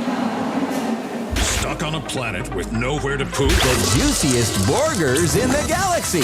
Burger Square. It's like the Extreme Learning Smartbot from Hot Whiz. Radical! I smush it down my throat. Our new Ding Dong! Greetings, brave explorer. We here at Alta Interglobal would like to welcome you to our newest venture, the colonization of space. You've spent almost a century hurtling through the universe in cryosleep, ready to begin your work on this strange alien planet. Unfortunately, changing market conditions have led us to the realization that space exploration is far too costly and unpredictable, and Alta has decided to cancel all future plans in space. I regret to inform you that you have therefore been made redundant. Your final check has been sent. We thank you for your service, and we hope you eventually find a way home. Good luck.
What started as a journey to the Savage Planet has turned into revenge. Here with more on what fans can expect from Revenge of the Savage Planet, please welcome producer Noémie Lecourier and creative director Alex Hutchinson. Thanks so much for joining us. We're very happy to be here. Thanks for having us. Thank you. How's your Gamescom going so far? Very good. Very good. Busy. Yes. It always is. There's so many games to play, so many things to see. But Alex, it's been a journey getting here, and not only to the sequel to fans, but also to evolve the game as a whole. Can you unpack that for us? Yeah, I think it's been a pretty crazy half a decade for not only us, but for the entire games industry. So we originally began as a studio called Typhoon Studios. We made Journey to the Savage Planet. We were acquired by a large multinational. The pandemic happened. We updated the game, and on the day we shipped, that same multinational made us all redundant. So we found ourselves sitting around trying to figure out what to do. But luckily, we decided to reform. So we're a new studio, Raccoon Logic. And we've made this new game, Revenge of the Savage Planet. Yeah, and Naomi, can you kind of talk about the world that we live in with Revenge of the Savage Planet? Have we got the gameplay that we can push up? But before that, I think Alex is going to talk about before that. So obviously some of the big changes are that we've switched to third person in this one. It's still a game about exploring the world, interrogating everything that you see. It's filled with wonderful, wacky, weird creatures. It's 4 planets now instead of 1 planet. So there's lots more to do and lots more to see. Yes, so we basically can survey, scan everything, and collect and catalog. Here, as you explore the world, you're going to discover rewards, things to collect as well. The rewards are blocked by encounters with alien creatures, as well as puzzles and navigation challenges. So lots of fun here. Yeah, it looks so cute. Like even the trailer, but in the trailer beforehand, it's like all the creatures. It's like adorable. And you know it's a sequel when you're swimming. Just it happens every single time. Every time. You've got to add water in. If you go in, no water. Exactly. Second time thing. But Alex, there's obviously a ton of creativity by the team to produce an incredible world. But perhaps players' take on its obstacles can be equally as creative. So in the world, like how are players going to approach the obstacles that they face? Yeah, so we've taken a really systemic approach to open world design. So it's still a Metroidvania. You're still being blocked by different obstacles. You need to go back to your habitat and upgrade your tools to get through them. But what we wanted to do was have a Metroidvania where there's a single lock, but multiple keys. So you see different types of objects. Say if it's a cracked wall that you need to blow up, you could do it with a grenade. You could find a creature that explodes. Anything that generates an explosion will get you through. And so hopefully, as you see in this video, there's a little bit more systemic chaos than most games of its type. So there's lots of creative ways to kind of like solve the problem. Exactly. So you can have a bit of fun with it, and every time you play it as well, you're going to get those different experiences. Exactly. Another way players can make their game their own is through customization. You know what I mean? Can you talk us through customization? Yes, absolutely. So we've added tons of new outfits in the game. You can mix and match between the different outfits. So whether it's the helmet, the boots, or the gloves, all the outfits are inspired by sci-fi themes, famous like Star Trek. Here we can see some of the suits here, as well as like Power Rangers. So if you put on the red shirt, you get killed immediately in the game, but you reprint. What have you got wrong with the red shirt? It's just a trope. It's just a trope. You also have a habitat where you will find all the main modules, like you see here, the PC that you will use throughout the game. But there's also another section that you can fully customize with lots of things. So as you explore the world, you will find Alta crate containing Alta bucks you can spend in the Alta store on furniture, accessories, and basically a lot of useless junk to really make the space your own. So I hope players have a lot of fun with that. It's like my own flat all over there again. You go. Just lots of stuff from Gamescom will kind of like come with me, and by the end of it I'll have plushies for days. But co-op is such a big part of the game as well. Can you kind of talk us through that, Alex? Yeah, so a lot of the team members have worked on different 2-player co-op games, whether it was Army of Two or Far Cry 4. We've had a lot of success with it. We think it's an intimate way to play with your best friend, your partner, your kid. And this time we've made sure you can do it in any way you can imagine. So there's not only network co-op, but there's split screen co-op you can play on the couch, and even cross-play, so you can play on any system with any other system. I love playing split screen games as well. Like I grew up playing with my brother. Like every single game that we get our hands on to do split screen, that was always the way I went and played. Perfect. Yeah, also, it's so good you've been able to return to this franchise and bring tons to the fans. This game looks so fun, it feels like fun, and went to create it. Alex, can you tell us what you think the magic is for this game and what makes fans love it so much? I think it's humor. You know, you see a lot of games that are very grey, very brown, very serious, and we wanted to get back to a world that was fun, that was upbeat, that was optimistic. We like the idea of exploring space because it's fun, and you're going to find something exciting. You're not going to find Matt Damon on the moon, eating poop mushrooms or Mars. So, like, hopefully people see that the humor in this is in the gameplay as well as the script, you know? That the joke we always tell is that, you know, I can write a one-liner that's funny once, but slapping your best friend to their death off a cliff is funny forever. Yeah, you can just kick him off in as many creative ways as possible. Exactly. Like, just trying to get through that cracked wall. But also, really importantly, when a player's going to be able to get their hands on the game. So it's going to come out sometime next year, 2025. For more info, you can go on the website, Savage Planet Game, and wishlist as well, now. Please wishlist. Yes, please do. Yeah, and honestly, I can't wait to come and have a go with it as well. So thank you so much for joining us as well. And have you got any final words as well that you want to share with fans? No, we just please wishlist on whatever platform you like, and we'll show you some more gameplay soon. No, honestly, thank you so much. But Thank coming you. up, we've taken a spin in some new wheels and a turn with a new story in Starfield's first ever expansion, Shattered Space. But first, check out an action-adventure game about hope, robots, and the power of words. This is Dustborn. We need to stick together. We need to be a crew. We're on the run from people with space guns built into their arms.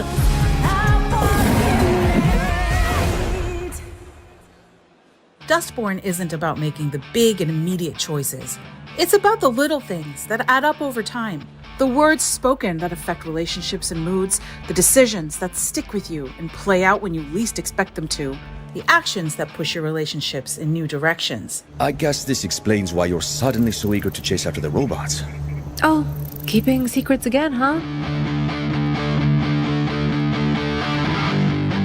It's about making tough choices, about how to deal with the people in your crew, how to manage them and pull them together to do the job, and to make the compromises necessary to reach the end of the road and your own personal goals. We'll be taking a different route north, through Liberty, Oregon. Liberty? I would actually like an explanation. I concur. Think of the game as a way to write your own comic book as you play. Each chapter or issue starting with a new cover displaying what you're about to experience, and each of them ending with a comic splash screen. These pages present key choices made in the previous issue that could have an impact later on. Whether a dialogue line or event plays out because of a choice made by the player, an icon will appear in the top right corner of the screen, allowing you to really get a sense of what could have gone differently. Stop it! Oh, what the hell, Pax? What now? Drive. In the comic splash, you'll have access to more data, such as global stats about how many other players received this particular consequence, allowing you to gauge how popular this choice was. Some choices lead to crew mood change, which can have an impact on your relationship with them, but also on their personal endings. Are you just gonna hover? We didn't finish our chat? No, we were finished. I'm worried about you, and I had more to say. I'm sure, but I was done. Every key crew member in the story receives one of 3 endings, or codas, based on choices made and actions taken by the player and Pax. Each coda is illustrated by a comic book-style splash screen, along with unique dialogues and events reflecting each character's current status. The player can at any time access the character codex to see which coda is the current favorite. The crew respects you. When you're unhappy, they feel it. I'll keep that in mind. Whenever a dialogue choice or action affects a coda, the screen will display a coda emoji, along with an animation that tells the player how important this choice was. It'll be up to you to decide how the road trip goes and how your relationships will evolve. Will Noam break away from their on-again, off-again relationship with Pax, or embrace it? Will Theo loosen up with the crew, or favor his boss status? Will Ziggy resolve her sister issues with Pax? Discover how it all unfolds in Dustborn. Available now. What's the name of your band? We're the Dustborn.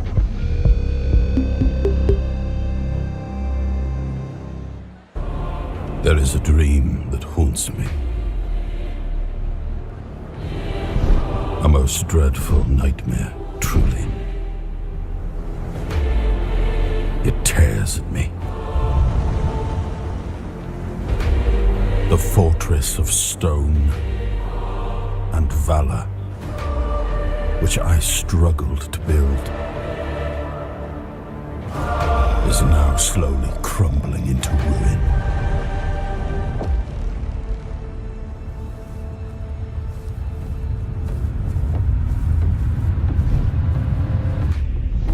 land caught in a perpetual autumn yields to decay. A futile sacrifice remains ensnared deep within the horns of the south.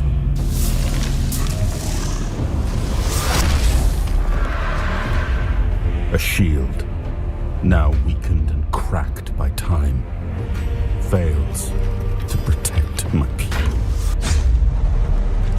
A profound betrayal has befallen those most loyal, yielding only despair.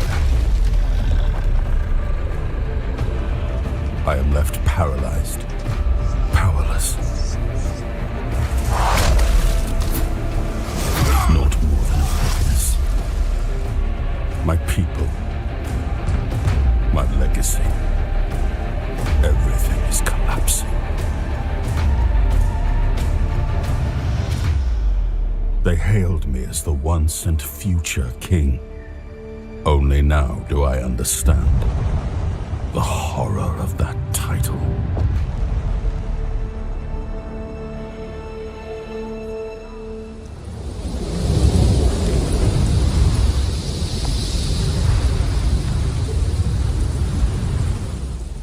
It's one of my favorite massive open world space adventures, and it's just got its first ever expansion coming up. Here with more on Starfield Shattered Space, please welcome lead creative producer Tim Lamb. Hi Tim, how are you? I'm doing fantastic. Nice to meet you, Bex. Awesome, it's lovely to speak to you today. So let's chat opening night live. We had a really fun look at a very vibey trailer about some vehicles. Could you tell us a bit more about that? I can. So we released the Rev 8, super excited. The team is so happy to have this new element that adds to planet exploration in the game. So, we have these dynamic worlds with, dense terrain, lots of very interesting obstacles. And now those worlds are our playground to drive around on. Heck yeah. We have a lot of... In navigating that, we have vertical boost, forward boost, we have a weapon on there. It's a lot of different minute-to-minute, just fantastic gameplay opportunities for players. Yeah, super exciting. And Vasco looked like he was having a good time as well on the back there. Love that. Now, let's talk a wee bit about the story in Shattered Space. It's very dark and mysterious. Could you tell me and everyone watching a little bit more about the story? Yes, so... I think there's a hopeful optimism in the giant sprawling adventure of Starfield. You go to a lot of different locations, you meet a lot of different types of people, the cast of characters there, and Shattered Space, that tone, that mood, we were able to sort of distill it down and focus it into a location in the game around Dazra City. So we get to meet that new House Faroon, the people there. There's a moment of strife that they had. We get to experience that with them now.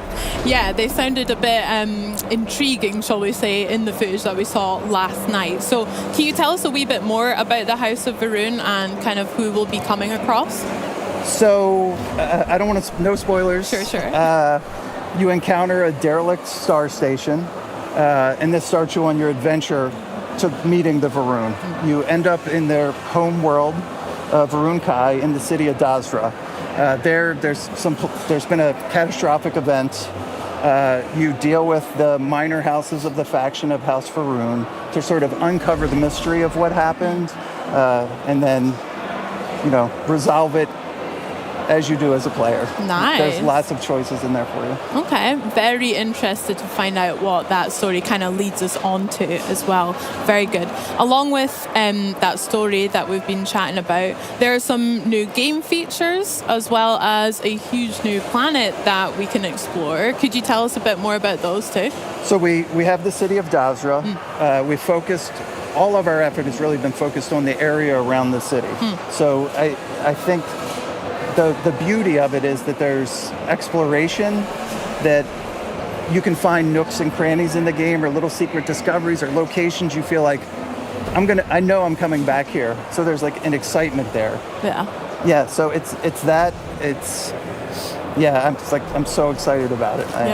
Oh, so excited as well. I mean, even in the trailer, we saw kind of a very summery, beachy vibe cruising around on our Rev 8 too. Have you taken it for a spin? I have, no, I do. And I think Shattered Space is like a fantastic playground for it. Now, you can take the Rev 8 to any planet. Yeah. You can take it into Varun Kai, Varun's homeworld, and drive it there as well. But like we support, I think that's one of the great things about our games is we always support any type of play style. So it's like you can play with it, you can play without it, you can take it to Varun Kai, you cannot take it there. Sounds amazing. Yeah. Okay, well, I'll definitely be taking it for a spin as well when Shattered Space releases too. Was there anything else that you wanted to chat to us about for Starfield Shattered Space coming out? Anything we can look forward to? You can. I think you can look forward to an interesting story, a handcrafted world, new weapons, new gear, new items that sort of alter the way you might think about Starfield. Amazing. Well, Tim, I cannot wait to play it as well. And everyone watching at home as well, be sure to check out Starfield Shattered Space, launching September 30th with Xbox Game Pass. Thanks again for chatting with us. Now, next up, we're exploring, scavenging, and hopefully surviving the harsh world of Atomfall. But first, let's build a dungeon.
Hi there, I'm James, the designer of Let's Build a Dungeon, a game development simulator that's coming to PC and Xbox next year. We previously bought our game Let's Build a Zoo to Xbox Game Pass, so it's exciting to be back here sharing news of our next game. Today, we want to share a closer look at our multi-layered management sim, and also reveal some brand new features that we've never talked about before. Let's Build a Dungeon is designed to simulate every aspect of running a games studio, and that starts with designing something your virtual players will love.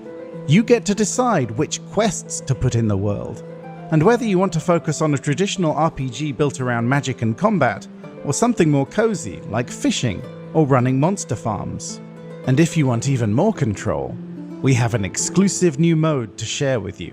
Creative mode is our sandbox, but it's a sandbox quite unlike any other.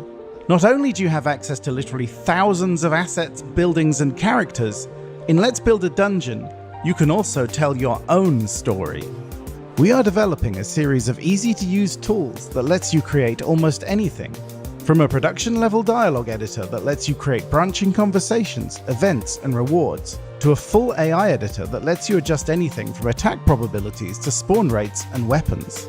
We even have a tool that lets you draw your own pixel art characters, which will then automatically animate them for you. Our goal is to build a suite of tools that gives you as much control as we have when building our games.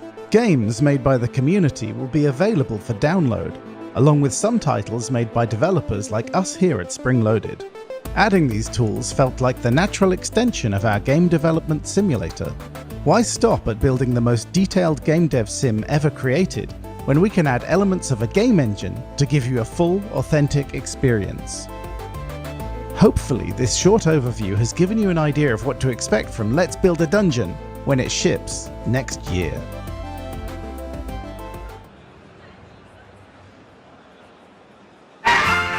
Windscale, the pride of Britain. Nestled in the picturesque Lake District, the state-of-the-art atom plant has transformed this rugged landscape into the envy of its northern neighbors.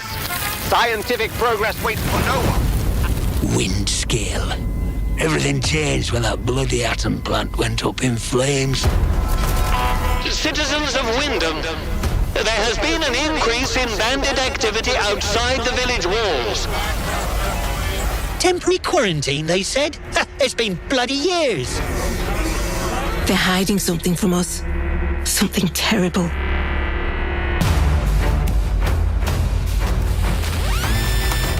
My name's Molly. You got out to trade? I got bits and bobs for sale.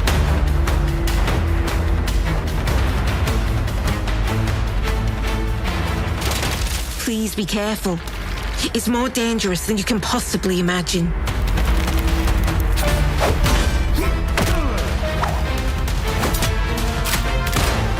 Threat detected.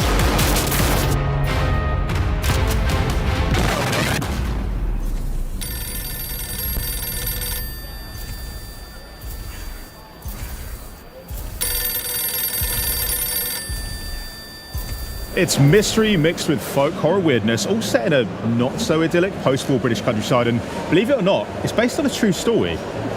Really? Well, here with more on Atomfall, please welcome Creative Director for Rebellion, Ben Fisher. How you doing, pal? How you doing? Welcome to Germany. Thank you. First time here, or?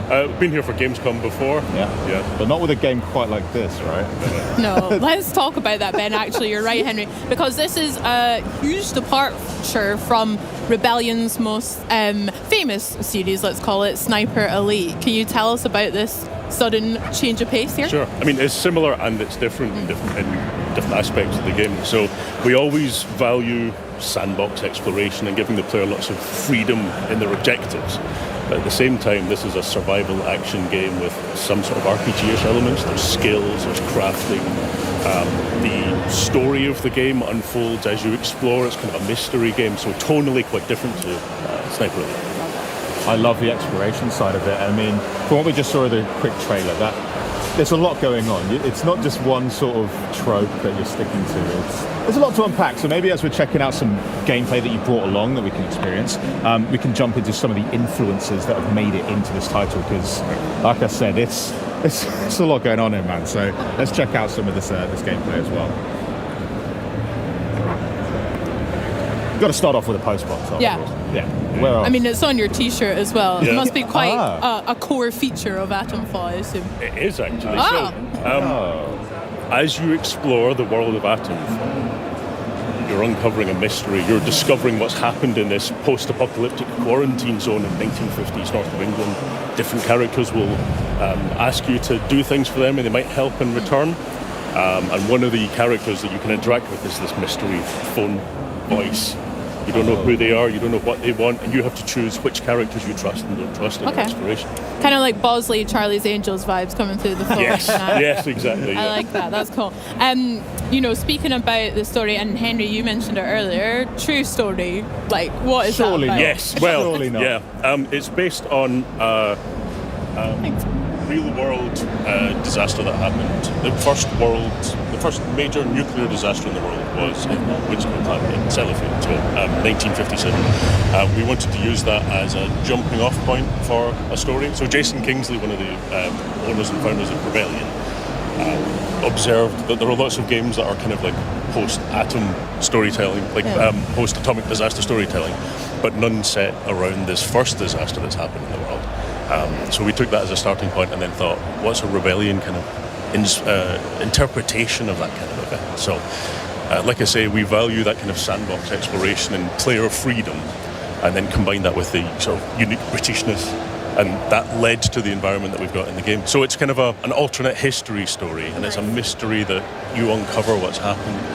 And as part of the process of building that game world, we looked back at 1950s storytelling. So references like the Quatermass series, which is one of the very earliest sci-fi serials, or like early Doctor Who, and things like that. So like UK TV Gold kind of cultural reference points that even if people don't know the reference itself, they know the influences that came from it.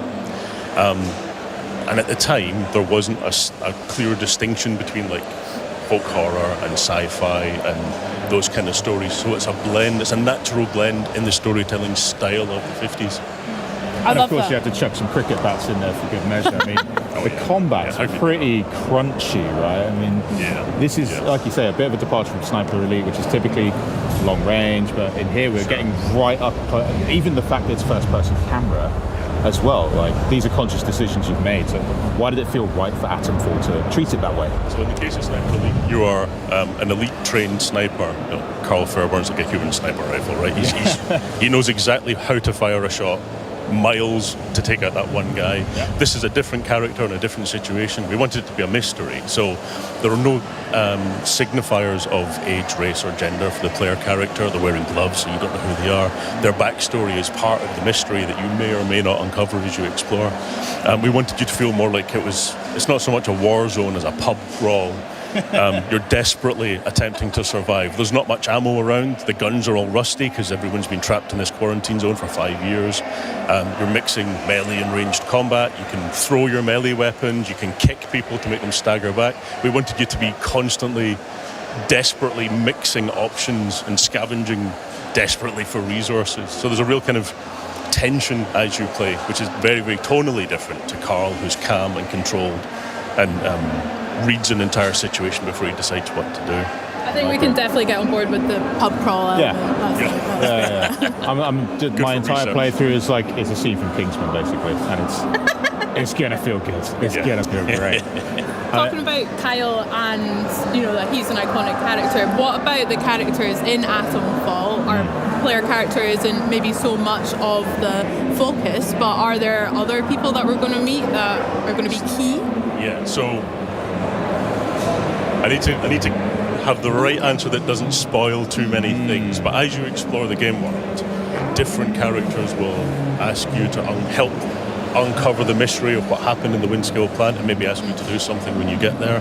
And if you do that for them, they might try and find you a way to escape this quarantine zone, or they promise to. So as you explore, you've got to decide who you trust and who you don't trust, whether you think they're telling the truth or trying to manipulate you, whether you believe the same things as they do. So it's all murky shades of grey. There's no good guys and bad guys, and it's all completely open to the player. So you could theoretically kill every character in the game, and there's still a way to finish the game.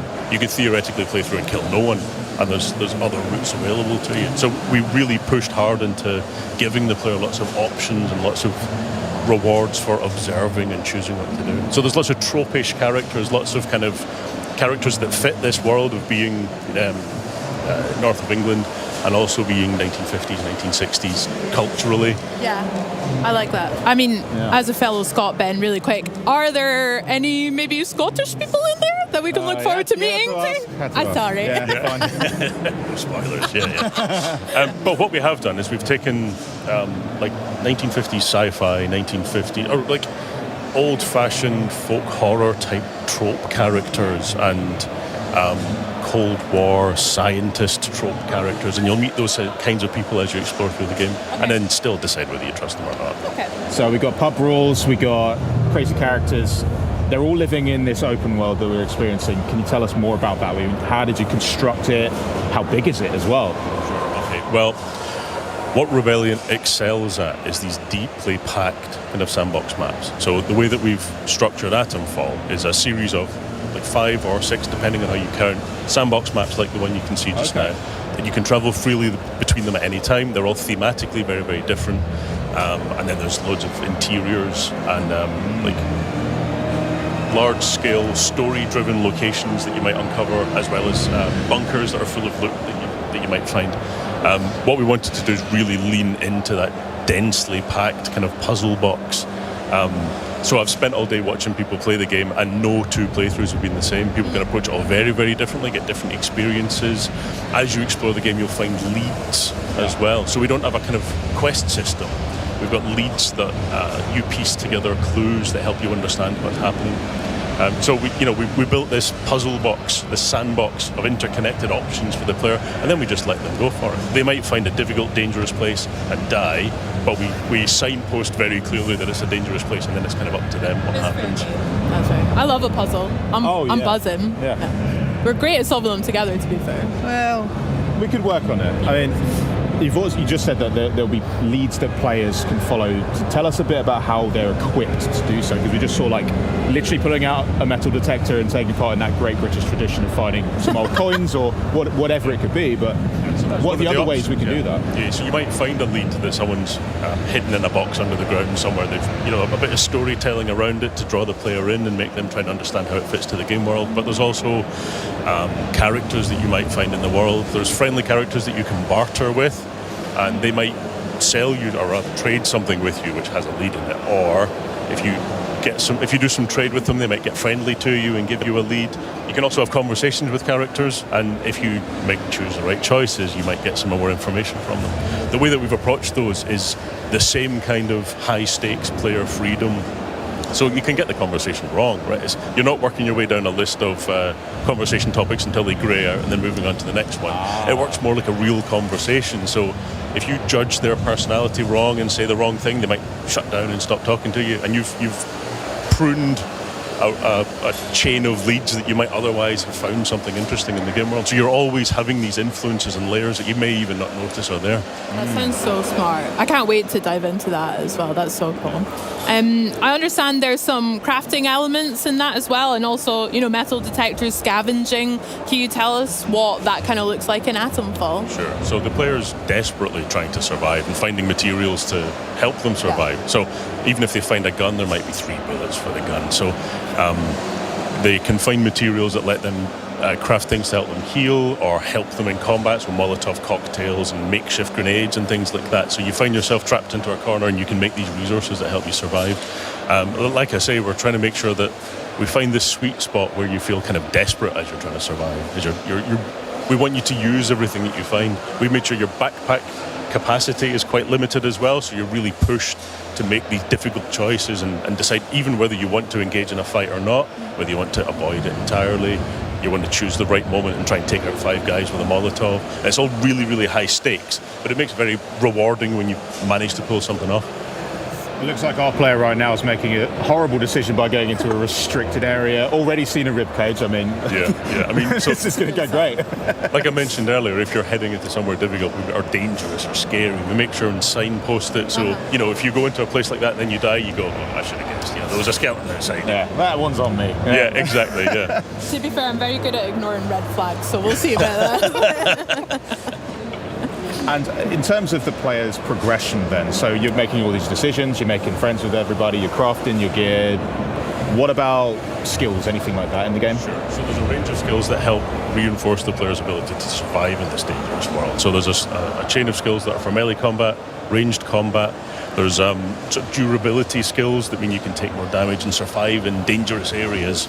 And then also abilities that help your overall survival, like disarming traps and things like that. So really we wanted to keep it grounded so that there's always that sense of threat and pressure, but we wanted to give you some advantages. So you might learn a skill that lets you throw a melee weapon, and if it's bladed, it'll stick in targets and things like that, just to help give you that edge over the course of the game. As you can see in this location here, they're in a kind of dark and then scary interior. So we've got the player's progression, but then there's also a kind of game world progression where they're uncovering a mystery. So quite literally, they have to push deep into the world and into the underground of the world to find these dark and scary places. We try and keep it tense the entire way through the game. Yeah. I was going to say, because there is the sci-fi element, but there's a bit of horror vibes I'm getting too. So with us competing with people maybe on a top level, and now we've got into this bunker, there must be some monsters of some kind. Yeah, we just saw a little glimpse of something scary and monstrous, and as you push into the mystery, you will find more elements influenced by what happened. But yeah, for sure. I mean, like I said earlier, the storytelling style of the 50s and 60s didn't really have a division between folk horror and sci-fi. There was like a blend for a certain kind of story that was addressing the Cold War, but in a way that wasn't too political, I guess. So, folk horror stories are about the division between rural and urban civilization and how there's a tension between them, and Cold War stories are about fear of the outsiders and others and that sort of thing. And there's thematic resonances between all of these different storytelling styles, which make it really easy for us to push into these otherworldly horror elements as you push into the mystery. Nice. That's so sick. We've got quite an atmospheric bunker, like you said, as well. Have you got a favourite part of the maps that you can share us with? Again, nothing. I'm really pushing it here, but any favourite place to maybe have a picnic or anything like that? Well, actually, there is a favourite secret place which I can tell you about a little bit. So, as the player is starting the game, they're given one lead. A person tells them that the heart of this mystery is a location called the Interchange. So to begin with, you're trying to find this place, and as you make your way in, it's all unpowered, it's been shut down, it's been quarantined, and you push into it and open it up more and more, and it's like an unfurling flower as you find all of these leads that are the heart of the mystery. And the more you find, the more leads there are to find. So you end up in this kind of like snowball effect. He's just picked up a Cornish pasty. Oh yeah, yeah. Stunning. Yeah. Well, this is pre-Greg's era, I suppose. So we'll take what we can get for now. That's brilliant. Just don't ask what meat's in it. I don't want to know. It's really fun for me to see like the contrast between that dank bunker we just came out of, and then like the overworld is so lush and vibrant. And listen, I've been to the north of England. It's not always this green, so sometimes, yeah, exactly. I mean, I live in London, and it's just grey all the time. So any green I can get is good. But this is the Lake District on a good day. Yeah, exactly. So, will we see many other types of biomes or environments in the game as well? Yeah. So one example would be there's a woodland nearby, but it has more of a kind of spooky folk horror-ish tone. As you get into it, it feels more mysterious and occult. And there's a group of kind of pagans that if you tread wrong, they'll cut your face off with sickles, Yeah. Or you can find a friendly character who's sort of part of that group and talk your way into their compound. So we give you all these different options to, for whichever faction there are, ways to befriend them or get in a fight with them. Yeah, I like exactly. that as well. Very good. I mean, I think we, especially at Xbox On, are super excited for Atomfall and to check it out and maybe even come across ourselves, because Henry and I and Charlie have actually been scanned into the game, which we're very excited to maybe come across ourselves. Oh, there we are. Yeah. There's Henry getting his wee... Yeah, I have to say it's maybe not the most flattering, methods of doing it, but what are you actually doing to me there? Because I just signed something and agreed to show up dressed as a big baby, and apparently that's for something. But yeah, no, what this did is you guys do? massive I thought so. Yeah, thanks. What is it that you guys have to do to get someone scanned into your games? Because the realism is quite impressive. Sure. So we go through a highly detailed scanning process of every angle of your face and different configurations. So we get wrinkle maps and things like that. What do you mean? I'm perfect. Of course, yeah. So we didn't bother with the wrinkle maps. Oh, great. So they're all assembled by character artists and rigged so they can animate. And then we, in the case of Atomfall, we then put that in a sort of character builder system. That means we can put costumes on the characters. We might grub your face up a bit because, they've been surviving for 5 years without washing machines and soap. And then we just find exactly the right spot for each kind of memorable face in the game. I'm definitely looking out for where I am. If I'm on an enemy, that's okay. I've always wondered what I'd look like if I had a cricket bat to the face. So this is great. And you're going to be getting scanned in pretty soon. Yeah. I can't wait. As long as you put some fake eyelashes on me as well, then make that. I'll make a note. Yeah. Are you in the game as well? Have you been scanned? No, I haven't been scanned yet. Okay. No. You have to shave a beard off if you want to get. Yeah, you had to do that. That was fun. Yeah. It was just the beard that we had to shave. Right. Yeah, the rest was optional. Oh. Yeah. Whoops. Honestly, I cannot wait to play this game. It looks bonkers. It looks British as heck. And honestly, we're going to play it so much when it launches next year. Thank you so much, Elizabeth, for stopping by. Enjoy the rest of your Gamescom. And excellent. Thank you very much. And we are going to be taking a little look at some other games, but your game's coming out in 2025 on Xbox Game Pass, which is great. But next up, we're going to be throwing it back with some Age of Mythology Retold. But before we do that, we do want to check out some new gameplay. It's Dragon Ball. Oh yeah, Sparking Zero. It's back. Check this out.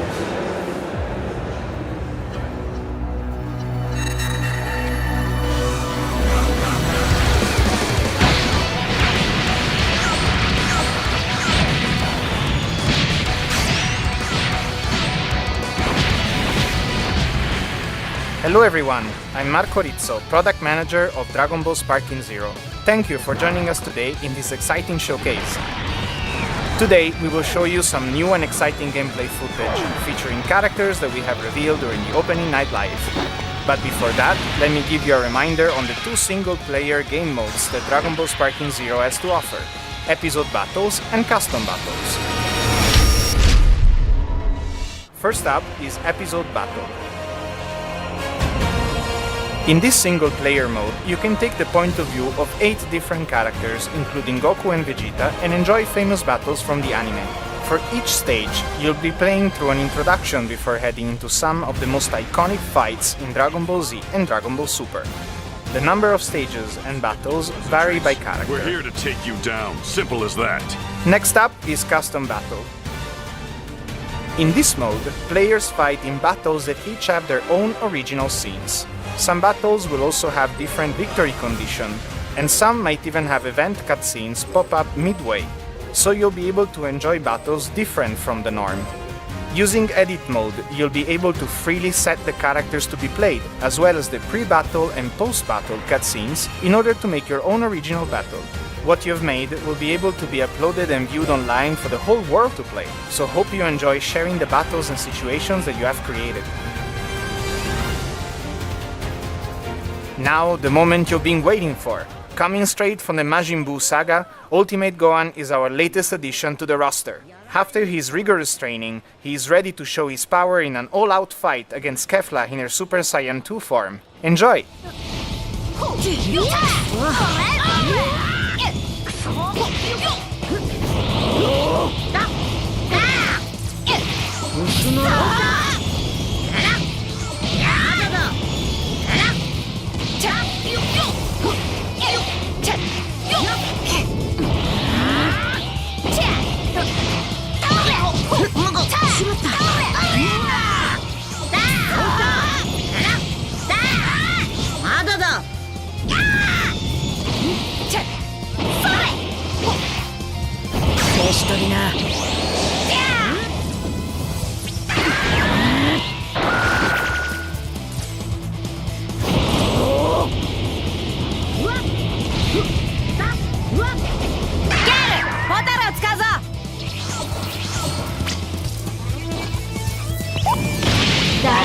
私を取られねえぜ。おりゃー！だー！やだかやるぜ！ほら！うわー！それ！どうした？だー！やだだ！だ！あら！だ！うわっ！うわっ！まずい！うわー！それ！よっ！あー！本気出さねえと痛い目見るぜ。だだうわっ薄のろしたやあらうわそれやあだだだやあらうわあ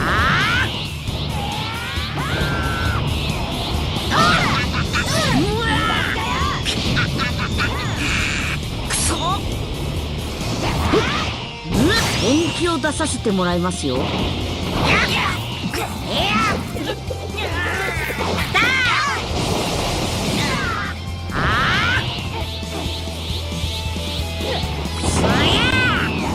う参ったは効かないぞ。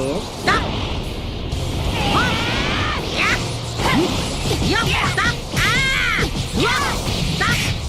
うわっどうだうわっおりゃー！ふっ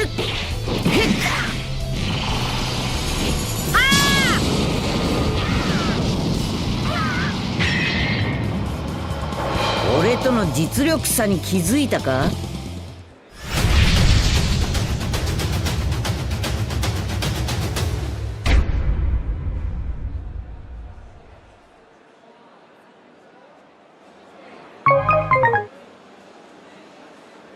Now, there is nothing like enhancing a classic with modern graphics and gameplay mechanics. And if that classic feature can feature, new expansions and a remastering of the multiplayer experience, well, in my eyes, it's even better. So here from World's Edge even, to give us the latest on Age of Mythology Retold, please welcome Senior Director of Production, Ernest Yen, and Senior Game Designer, Kristen Perillo. Welcome and prostagma to you. Thank you so much. Now, Age of Mythology, there's loads going on here at Gamescom. Yes. In general, there's loads going on anyway. But you also had a pretty epic opening night live. So I want to hear all about that. I want to hear all about the booth. I want to hear everything. Great. So first, thank you, Jeff Keighley, for showing the awesome premiere trailer that we just showing in opening night live last night.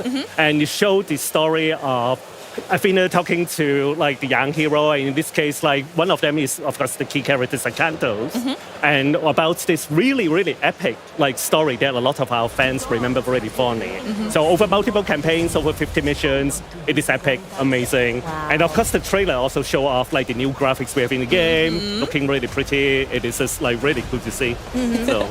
Yeah, and the trailer's been fantastic because it really showcases how diverse each civilization is within myth. Yeah. We have our Greeks, we have Egyptians, Norse, and Atlantean. They all have their own gods, their lore, the way that they play. And there's just so much diversity within the gameplay. It's been really exciting. And talking about the booth, yes, we are here, so people can actually come. You're just over the back, over there. You're tucked away over that right way. there. If anyone's planning on coming tomorrow, it's just over there. And if you come, you can get these awesome lightning bolts, and also take pictures. So that's really, really cool. And by the way, this is not the only thing that we have here. So on top of Age of Mythology Retold, we also recently announced Age of Empires Mobile. Woohoo! And then, if you come by the booth, you can get this awesome pop socket. It's amazing. So highly recommend. I'm going to be first in the queue to get one of those as soon as possible. It's so cool. And the game is actually, we just announced that it's going to be available globally on October 17th. So it's a very different, very new experience that we're expanding Age of Empires to the mobile audience. So it's a game built with the awesome Team Studio Group, and they have crafted something that's amazing for the mobile gamers. Oh, how exciting. I can't wait to see it. Amazing. Right, so I know you have more news to come as we're talking here today, but the first thing I want to talk about is that this is more of it's more than a remastering, but it's different to a sequel, right? So I don't know, what in the name of gods does Retold actually mean? Right. So for a few years now, our fans know we have been building these things called definitive editions. And there's one key goal that we have, which is we want to build the title that's in your head, right? Not because when you actually think about the games that you grew up with and play, you remember fondly and say, it's amazing, right? Yeah. So, but when you actually try to play the original for real and look at it and say that's not what I remember at all. So we want to build the one that's actually in your head and how it looks like, how it feels like. So that's the goal. And really want to thank the fans for supporting us for so long for all the different editions. But for Retold, Age of Mythology Retold, we are going beyond what we have done in developed editions. So on top of all the graphics and all the gameplay from the original, we actually tweaked it and added a bunch of new things to it as well, and it is just amazing. So yeah, I mean, from the design side, from the get-go, we really asked ourselves, how can we maximize our mythology? And so we've got reusable god powers, which you can actually see. We've got our approachability features like our VPS we brought in from other titles. We've got a more favor-based economy, so you can build more monsters, and our population cap is much higher now. So not only can you build more monsters, you can just build more of everything. You add me at more monsters, I'll stop you there. It feels like a love letter, really. Everything you've learned so far, you're bringing back, and I love the idea of taking out what you see in your head and then making that version of the game. I think it's absolutely wonderful. So you mentioned a little bit about god powers, actually. I heard we have our very own gods wandering around at Gamescom, by the way, while we're on the subject. Yes, we have invited them to the booth. So you also can actually see them. We have Athena and Zeus here in our booth. So come by, see them. You can see them on screen like that. Zeus is loose. Goodness me, where did you find that? They are amazing.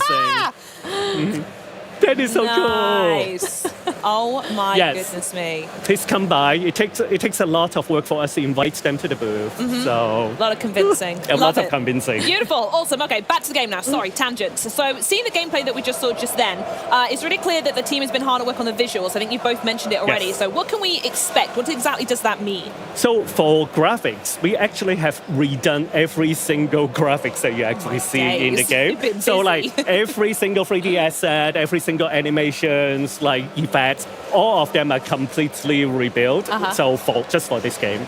And it's amazing. The team did really, really good work. But we want to make sure that you also keep the flavor of the original. Of course, because yes. again, we want to build a game that people remember. Yeah. So it's really, really good. Yeah, I mean, it has been a labor of love. I will say that much. So we've gone asset by asset. And we've just made overall improvements. We wanted everything to look and feel mythical. And so we have, our destruction effects, we support ray tracing.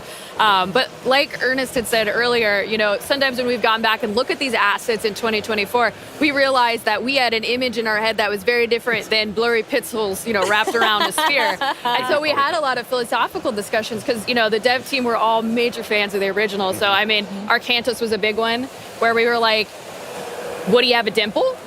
Or would his chin be more square? Would he I have? want to be in those meetings, please. They've been really fun. It's part Rorschach test looking at some of the assets, and then it's like labor of love, and it all comes together to make that game that we remember loving and playing. Amazing. So if I've got everything right here, so Age of Mythology retold as complete visual overhaul, updated god powers, and larger than life myth units. Now, small enough to keep me interested, but is there anything else that you have to share? Yes, definitely want to say that remind people one of the coolest thing that we have done for here is that we are releasing on PC and Xbox with crossplay, like at the same time. We have never done that with any Age games, so it is the first time we're releasing on multiple platforms at the same time. So really, really happy to be able to bring the game to not only to the keyboard and mouse player, but to controllerless players as well. Because the game people really remember, beloved it. We want everybody to be able to play together. And you've had some fantastic versions on the console recently, so Yes. those players want to absolutely join you. Now, you also have some other really exciting things to tell us today. I know I'm really gripped for this, but what can you tell us about the Freya Gods Pack? Oh, I am so excited to be able to talk about this. Here we go. So the Freya God Pack really is kind of like a new DLC type for us. And what we really wanted to do was offer the players a new strategy type for the Norse, which is, a beloved civilization from the Legacy game that can sometimes be very offensive in the way that it plays. And so with our Freyr God Pack, we wanted to offer a defensive skew to it. So with the Freyr God Pack, players will be getting 4 new god types featuring Freyr, who is the god of fertility and kingship, and then 3 minor gods, as well as all the things that they come with, like their myth units and their god powers. Wow. Oh my goodness me. That's insane, by the way. 4 new gods. Amazing. Are you able to talk us through each one? Can we do that? Yes. Oh, amazing. Excellent. So we have Uller, who is the god of archery, and his myth unit is a Draugr, which you may see in the film here. The Draugr is an awesome myth unit. He's an undead archer, and his arrows can pierce multiple targets, whatever is in his line of sight. We have Aegir, who is the god of storms, and his god power, he has a horrifying hailstorm that will slow everybody down, and it's very frosty. And he is one of the best myth units, which is a rock giant, and if you upgrade him, he can eat buildings, and he will. God, I love this game. And our Mythic Age god is Vidar, who is the god of vengeance, very appropriate for the Mythic Age. And so his god power, he calls upon Fenrir, which is a mythological wolf. And Fenrir is interesting. He has a path of destruction. He'll light forests on fire, and the wolf comes up in a very scary, ghostly manner. And then his myth unit is actually my personal favorite. Another famous character from mythology, Fafnir, who is a very greedy dragon. Everywhere he goes, he leaves like a trail of poison. Love it. And if you slay Fafnir on the battlefield, he actually melts into a pile of gold coins. Oh, wow. So it's been very fun to make. I really and very love fun to how play. much you've fleshed out each of those. Like, yeah, that one's going to eat buildings, isn't he? Love it. So good. Wonderful. It's amazing. Just want to do a quick reminder that Freya is going to be part of the premium edition of the game. So if you want Freya and all the people, the major and minor gods, So definitely get the premium edition. And by the way, if you get the premium edition of the game, you also will be able to access the game earlier. So like the game is coming out September 4th, but like if you have the premium edition, you can start playing on August 28th, 7 days Sounds like early. a good deal to me. Love it. Yeah. Awesome. So as well as choosing your god and battling across this frozen north, what other new content can we expect from the Freya Gods pack? Yes, so with the Freyr God Pack, there's also a new playable level called Reagan Leaf Rally, and I won't spoil it. It's very fun. You'll get the chance to play all of the fun new myth units and god powers and techs I just mentioned. And really the best part of this level is that it does feature one of our villains from the Legacy campaign, Gargarensis, who is just a peach. And it's a great experience. I'm stuck on peach there. I can't wait to unpack this expansion, but I need to ask you both, Ernest, Kirsten, what dates? I know we spoke them a little bit, but let's go over it one more time so everyone's got them written on the calendar at home. Yep, September 4th is when the game is coming out. So, but I do want to be clear that the way that we like to build our game, September 4th is really just the beginning. So we will continue to support the game, we'll continue to do updates, balance, listen to consumer feedback, and honestly, our players are amazing. They give us really good feedback, and then we can continue to improve the game.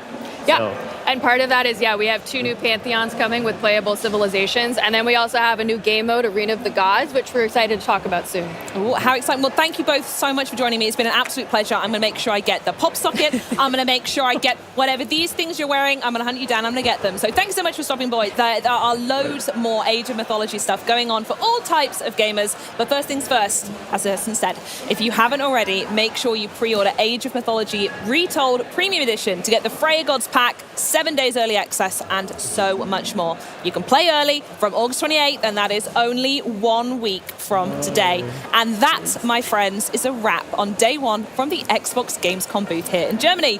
Join us tomorrow for Star Wars Outlaws, the latest chapter from Fallout 76 Milepost Zero, and then we'll dive into the most ambitious story arc that World of Warcraft has ever seen. And there's probably going to be so much more too. So until tomorrow, have a great day. Auf Wiedersehen.